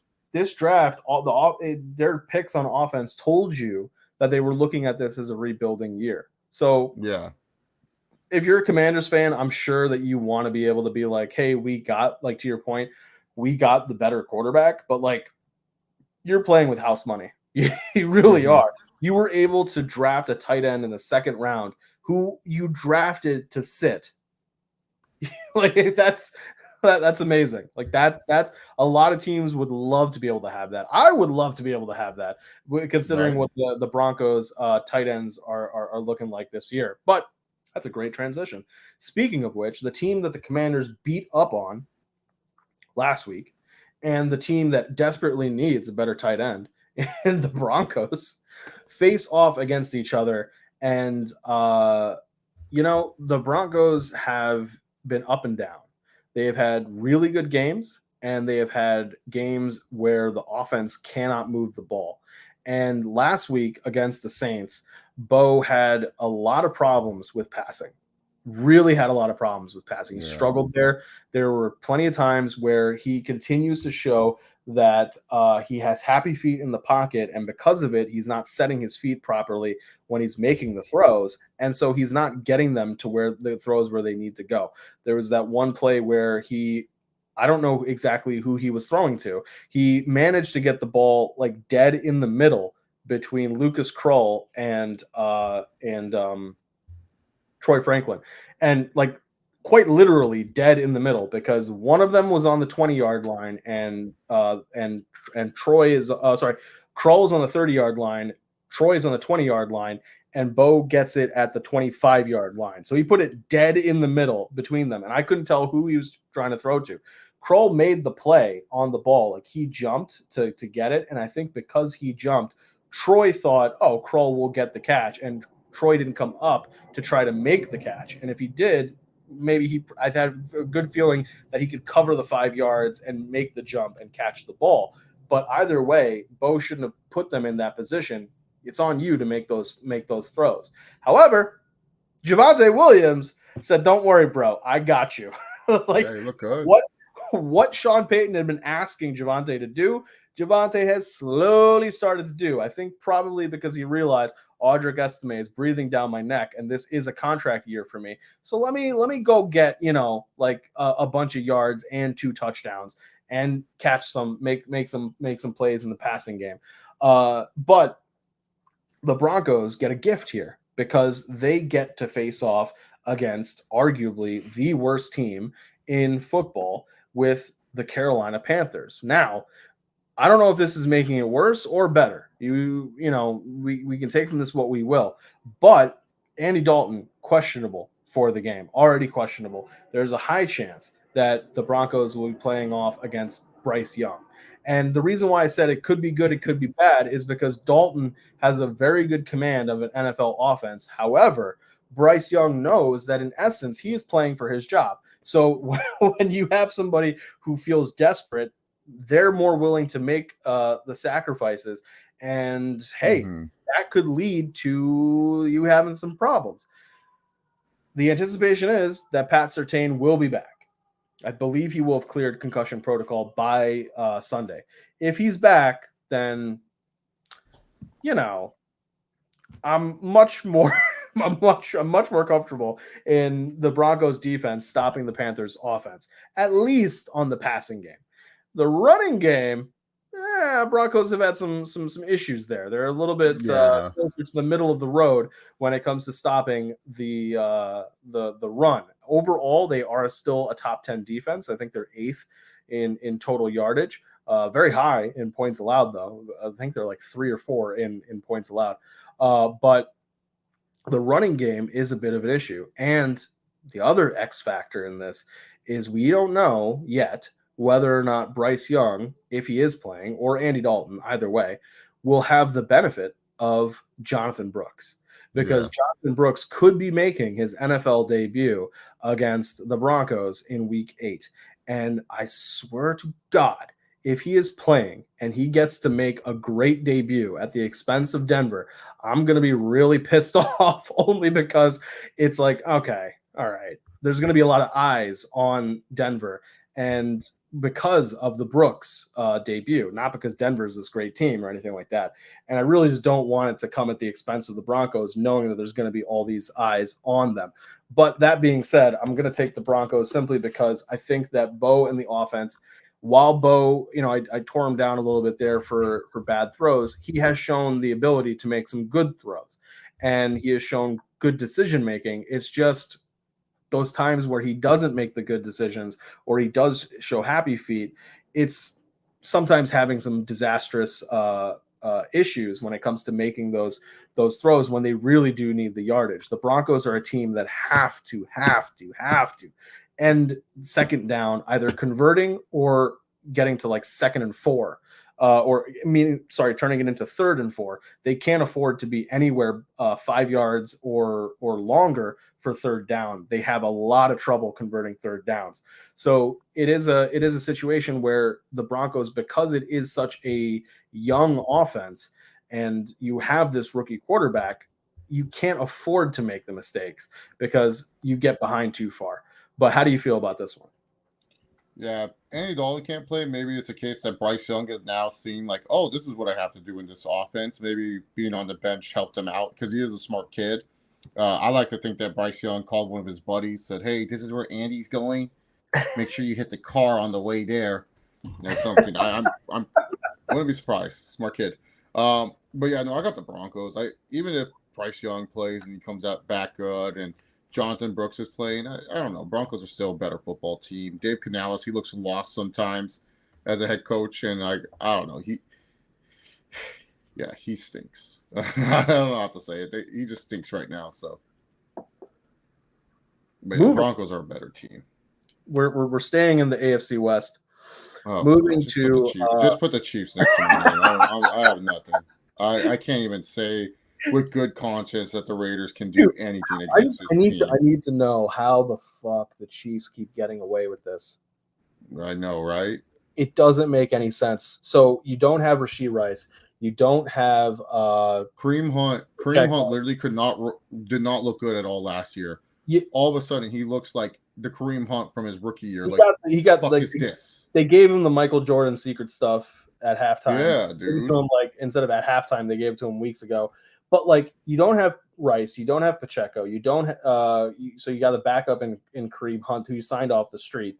You don't have Juju Smith-Schuster because he's out with I think it was a hamstring thing. He started the game, but then he had to leave, and you still somehow you don't even throw that much to Travis Kelce, and still somehow beat the Niners. Now, granted, in order for that to happen, Debo had to leave the game. Ayuk had to leave the game. Juwan Jennings had to not be playing at all. Okay, I get it. It wasn't the Chiefs. It wasn't the Niners at, the San Francisco 49ers. But the fact that you looked eventually looked just comfortable, even though Pat doesn't throw a fucking touchdown. 2 interceptions. I don't know how they keep doing this. I don't know how they keep getting away with this. But whatever deal with Satan that they made, I'm sure Chiefs fans are happy. All of you that suddenly became Chiefs fans in 2018 are really happy about how this team is looking, because I don't know what needs to be done to beat the Chiefs at this point in time. I don't know either, man. And the other thing is this. I get that the NFL wants to protect quarterbacks. And I get that it's Patrick Mahomes, it's the golden goose and all that kind of stuff, money-wise and ratings-wise. But if you guys don't clean up what are the rules for when a QB becomes a runner, somebody is going to take it upon themselves to say, I don't care if we get the flag, I'm killing this motherfucker. Somebody's going to do it. That's literally going to be the thought process in their mind, word for word. I don't care if I get the flag, I'm going to kill this guy. And did you see in Ravens and Buffalo, Lamar got crushed on one of his runs. He got crushed and stuff. And the penalty wasn't even on Lamar getting crushed. It was because the Buccaneers player went low on Derrick Henry. That was what the penalty was. You're right. I do remember this now. Yeah. Yeah. Like with Mahomes, for whatever reason, he's like untouchable when he runs. And the other thing is like he's doing this pump fake nonsense. And it's like, I get that's part of the game. It's a strategy thing. Okay, sure. But like we have neutered NFL defenses so much that what they can and can't do is ridiculous. Like it's so unclear and it's so murky. And I'm not saying this specifically because of Pat Mahomes. I'm saying this because I've seen penalties on the Broncos. I've seen penalties for roughing the passer that don't make any sense. I've seen Tom Brady get in his last season get like somebody basically like lightly blew on him in essence, like did like the Lance Stevenson to LeBron James, and he gets a roughing the passer penalty. And then on the flip side, when the Chiefs were playing the Raiders that same week, I think it was the same day because I think it were both Sunday games, somebody just on the Chiefs trucks the shit out of Derek Carr as he's releasing the ball, and there's no roughing the passer call. Oh, did you see that? Did you see that fumble on Kirk Cousins? I was surprised there wasn't a flag on that. The double standard that we have, and the idea of like this ticky tack, we don't really define what it is, even though we define what it is for some people. It just does like it kills the game, because it's like you are I guess the NFL is just like, it's similar to the idea of Vince McMahon running the WWE for the last few years. He was like, I've built up such a name brand value. People are going to watch no matter what. And the NFL is like, we are the NFL. What are you going to do on Sundays during this time? Watch something else? No, you're going to be watching us. And who are you going to be watching? If you're going to be watching the NFL, it's Patrick Mahomes. So it's like, do they really care? No, but like, it's just, it kills the competitiveness, the competitive nature for everyone. But yes, somehow we did manage to spend some time talking about this game, even though none of it. I just can't believe Mahomes is having his worst statistical season. They're undefeated. Like that. That's what pisses me off. 6 touchdowns, 8 interceptions, and this guy. They're just winning games. That defense is really good. I would be fascinated to know if he's still the odds-on favorite for MVP. Oh, yeah. I'm Probably is somehow. I'm gonna look this up right now because I have a feeling he probably somehow fucking is. If he isn't, I would be amazed. Okay, thankfully, he is no longer the odds-on favorite. Lamar has to be, right? Yeah, it's Lamar. It's Lamar at +1. So a couple weeks ago, actually, even coming into this week, this past week, he was odds-on favorite. Was plus 370. Now Lamar is plus 195, and Patty is plus 470. Pat is the number 2, and then it's Josh Allen at 3 for plus 650. Meanwhile, Jared Goff is 4 at plus 700, and Goff is playing out of his mind. Some of the best football I have seen any quarterback play in this entire season. What are the odds for Dicker the kicker? I feel like he's really the MVP of the NFL. I have a 5 feeling field goals listed. Oh, yeah, they got. I feel all the way down, plus 40,000. We've got Breece Hall, Josh Jacobs, Anthony Richardson, Drake May, Nick Bosa, Alvin Kamara. Dicker the kicker not listed, unfortunately. Oh, that sucks. But I do feel like the MVP this year is either Lamar or Jared Goff's. I feel like both those quarterbacks are. Oh, yeah. Honestly, I'm surprised Derrick Henry is not high up there, but I guess he's a running back. He wins Offensive Player of the Year. Speaking of which, thank you to whoever it was that decided the over-under line for Derrick Henry rushing touchdowns for the season was going to be 10.5 because you thought he would take a slight step back. With Lamar, he is now at 9. So if he gets 2 more over the rest of the season, I win my bet. Or no, 3 more because he would have to get to 12. But something tells me with 8 more games, he's gonna get it. But let's turn to the team that Pat beat and the Dallas Cowboys. We have the Niners. Coming off of a really annoying loss for them. They were pissed off about that to the Chiefs because of how they ended up losing the game, the losses that they took to their personnel.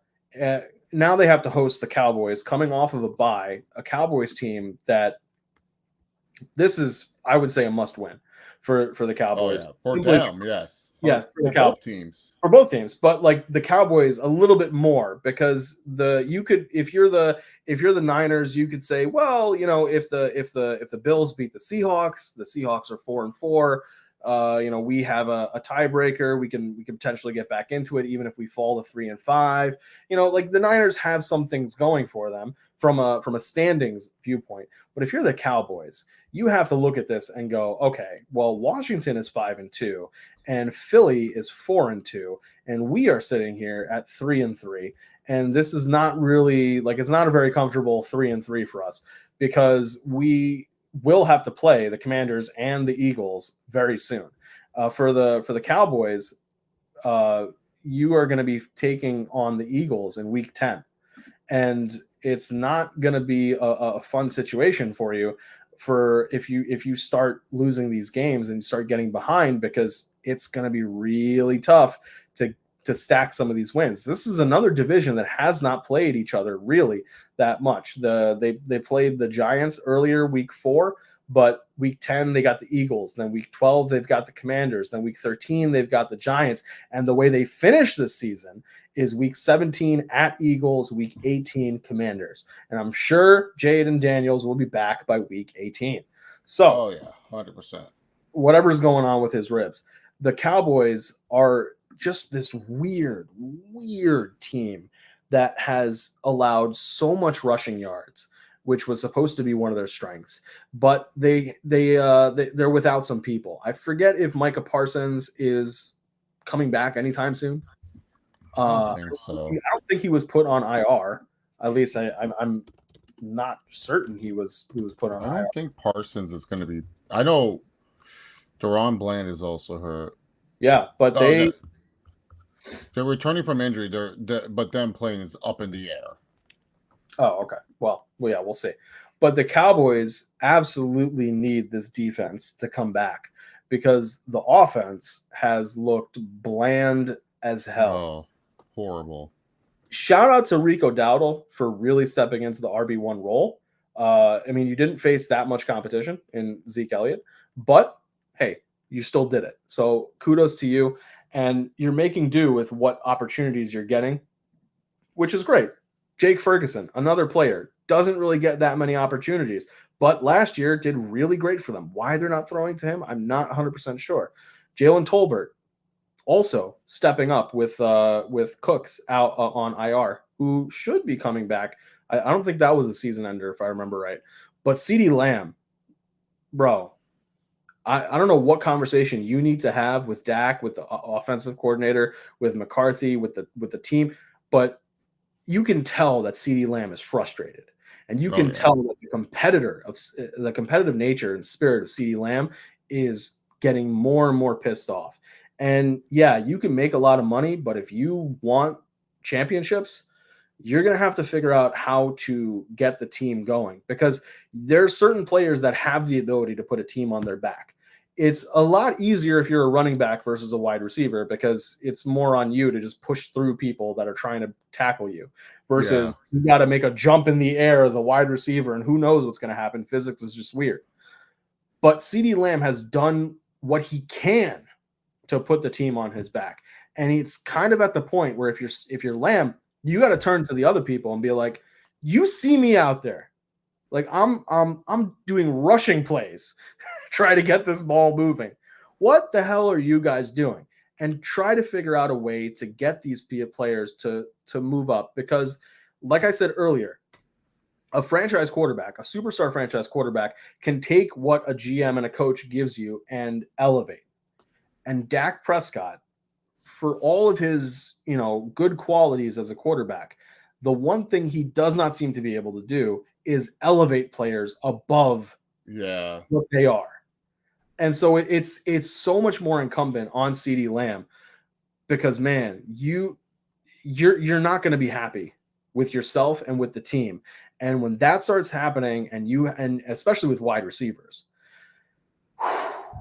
it's not good. It is not good at all. And you got to get the noise of Jerry Jones saying Jerry Jones stupid shit just out of your head. Yeah, you can't let that bug you. You got to come into this game looking at this going, in another world, this is the NFC title game. That's the way you got to look at this and be like, if this was the NFC title game, would we win? I got to make sure that we win. On the Niners side, man, Debo out with pneumonia. They're not sure if he's going to be playing this game. You've got Ayuk, torn ACL, MCL. Done for the season. Juwan Jennings didn't play because of a hip injury, and he should be back for this week's game, but they're not 100% sure. So the force of Ricky Pearsall, Jacob Cowing, and I forget who else would be the guy. I'm forgetting the name, but they're gonna have to figure things out to help Brock Purdy, because there's only so much that George Kittle can do. There's only so much that Jordan Mason can do. And the defense also took a hit. I think they picked up an injury there as well against the Chiefs. But this is a team for the Niners that if you can get to 4-4 and then you get your bye week, Jennings may come back healthy. You have an extra week for Debo to figure out what the hell's going on with fluid in your lungs. Pneumonia is terrible. It's a horrible thing to have. I've had it before. You want him to just like Shanahan's going to be in his house shoving nebulizers in his in Debo's, making sure he's good. Get that shit out of there, because they absolutely need Debo more than ever if Ayuk is out. Part of the reason why Debo is able to do the things that he does is because even if Ayuk isn't that great of a wide receiver, you never want to let that guy beat you. You never want to let him get into open space, because Brock Purdy is an amazingly accurate quarterback. Now, Brock Purdy recently has not been an amazingly accurate quarterback, particularly in that. Oh, but horrible. But we can make an argument that if you don't have Debo, you don't have Ayuk. Like, a lot of people are going to want to use this as the way to tear Brock Purdy down and be like, well, he really is a system quarterback, or he really is a product of the Shanahan offense. I mean, how many good quarterbacks are going to be great if wide receiver 1, 2, and 3 are out? Yeah. And especially when your whole strategy is around them, and then to get out mid game, it changes what you want to do. Not to mention, you don't have RB1. You don't have the actual RB1. Like, you have Jordan Mason, but you don't have Christian McCaffrey. Like, I'm going to give him a little bit of slack there. Not a lot, but I'll give him some slack. But I think that the Niners figure things out on Sunday Night Football, and they're able to get that win to get to 4-4, get to 500, go into the bye week, feeling good about themselves, feeling like they can get back on track. Juwan Jennings' hip will figure itself out. Debo will figure things out with the pneumonia. Ayuk, that's terrible loss. But if they can get McCaffrey back for week 10, I think they can get back on track for the season and at least be in contention for a wild card spot. Oh, Mike, what a game we have here. We got the Niners and Cowboys are fighting for their lives. I mean, this San Francisco team has really been disappointing this year, Mike. I would love to just choose an upset here, but I can't. I feel the Niners are going to win this game. The Cowboys under the bright lights, everyone's watching them against a team that they've struggled against. Now, there's a lot of Cowboys fans in California, so they might make the trip down, but I still think the Niners win this game. I feel Shanahan, he'll figure out what he has, and it will turn out well for them. While the Cowboys, I just think McCarthy, he's just done at this point. He's just not a good coach. He's not finding ways to get the other guys open. And like you said, I don't think Dak is elevating like a Jalen Tolbert to be the wide receiver too. So, yeah, give me the Niners. And that takes us to Monday Night Football, where if this was a couple weeks ago, you'd say it's a bit of a fair fight.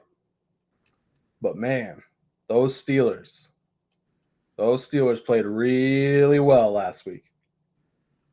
Question is going to be, can they continue? Can they keep that momentum going? Because Russ can start out great and then really fade. Mm-hmm. And, after he gets that win under his belt and he can look around and be like, I still got it. Now he can be like, oh, well, things happen, blah, blah, blah, blah. We get lucky. God's got us. It's going to be great. The Giants, on the other hand, you're 2-5. And it's not like any 2-5 is not a good 2-5. But for the Giants, it's a really ugly 2-5, even worse than it could be otherwise. Malik Neighbors comes back and gets peppered with targets, can't come down with them. Not peppered the way he was before, which on the one hand I kind of feel grateful for, but because DJ was really leading him into some hospital hits against the Cowboys, which again he ended up with a concussion. But it really exposes how they need Neighbors to move this offense. And I've seen some mock drafts having the Giants take a running back with that first round pick. But I don't I think it's obvious Daniel Jones is not the answer. And unfortunately, you're running into a top 5 defense in this league. And one thing that is nice about Russ is that Russ is able to make enough crazy throws, and Pickens is good enough to make enough crazy catches that it allows the defense to play free. And the other thing is that Najee Harris all of a sudden gets these interesting running lanes opened up because now there's a threat of a downfield passer. And when you have that threat, there's different levels of playing complementary football, but a complementary offense is being able to run the ball and pass the ball. And the Steelers before were only able to do one of those things well. And really it was running through Justin Fields. Now they have the ability, opening up that passing attack. I think it's a comfortable Steelers win. I just don't. And I feel bad because this Giants defense is actually really good. Is it actually really the way they shut down the passing attack on Sunday Night Football 2 weeks ago, really good. But I don't see how the Giants defense alone can handle taking down a Steelers offense when the Steelers defense should be able to shut down the Giants offense. Yeah, no, because this Giants defense, they're very good at just attacking. Just they attack very, very well, the Giants defense, especially at the quarterback. So I feel like this game is going to be, the score is going to be a lot closer. But that Steelers defense, like we saw the Giants offense can also protect Daniel Jones, and Daniel Jones just made a lot of big mistakes. A lot of big mistakes early in that game against the Eagles. I mean, he got benched pretty much for Drew Lock in that fourth quarter. So yeah, I think the Steelers win this game. I as much as I would like the sneaky Giants upset here, just because I feel like Russ will come back down to earth or whatever plane he calls this, but yeah, I think the Steelers win this one. The Giants offense just doesn't, besides Neighbors didn't even get the chance to get the ball because Jones was just getting sacked all the time. So yeah, that's one thing that's crazy about that stat line is that, hold on, let me pull it up because I remember I was looking at it. I was like, Neighbors got targets, but it wasn't like the way that it was before. So I was like, okay, let me take a look and figure out why that was happening. So if we look at oh no, I'm looking at week 8. Where's this week 7?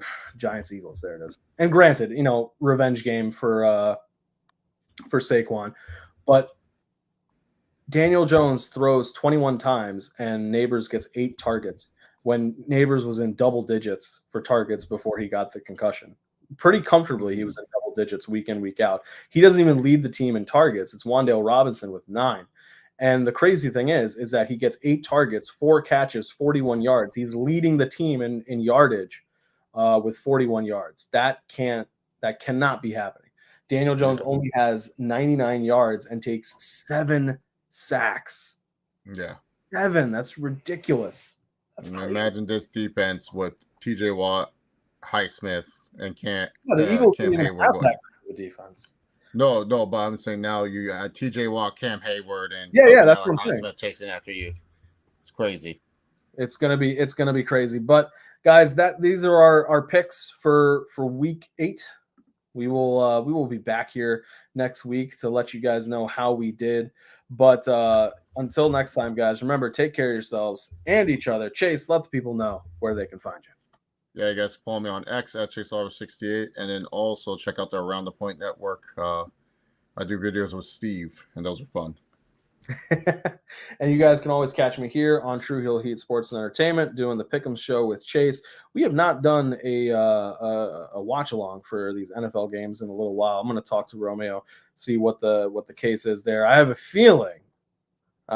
feeling Romeo has not been wanting to do watch alongs because of the Jets, and he doesn't want to. I don't know. I mean, I think it was the Yankees. I think it was because the playoff games were like kind of during the watch alongs. Yeah. But I mean, yeah, we'll be working around the World Series a little bit there because I know that there's a lot of us who are Yankees fans. Myself, Romeo, John, there's a bunch of us there. Chris is a closet Yankees fan. He's a New York. My Yankees, as I claim them. You live in LA. They're my Yankees. You're a Dodgers fan. No, I'm a Cubs fan. Okay. Oh, all right. I'll let you be a Yankees fan because Dodgers Cubs. All right. I'll let that one slide.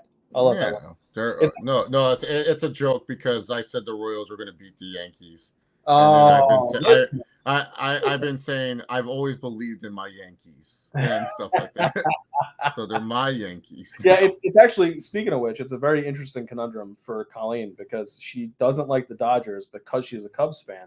However, she consistently gets trolled by me as a Yankees fan, so she doesn't like the Yankees. Like the only time I've seen her root for the White Sox is when the White Sox are playing the Yankees. I can't root for the White Sox. No, only when they're playing the Yankees because she knows it would upset me. Like I can't. I can't root for the. I don't know who she's supposed to pick in this World Series. I guess she just wants everyone to have fun. Well, I'm picking the Cubs because half your lineup is our farm system. I mean, Torres is a Cub.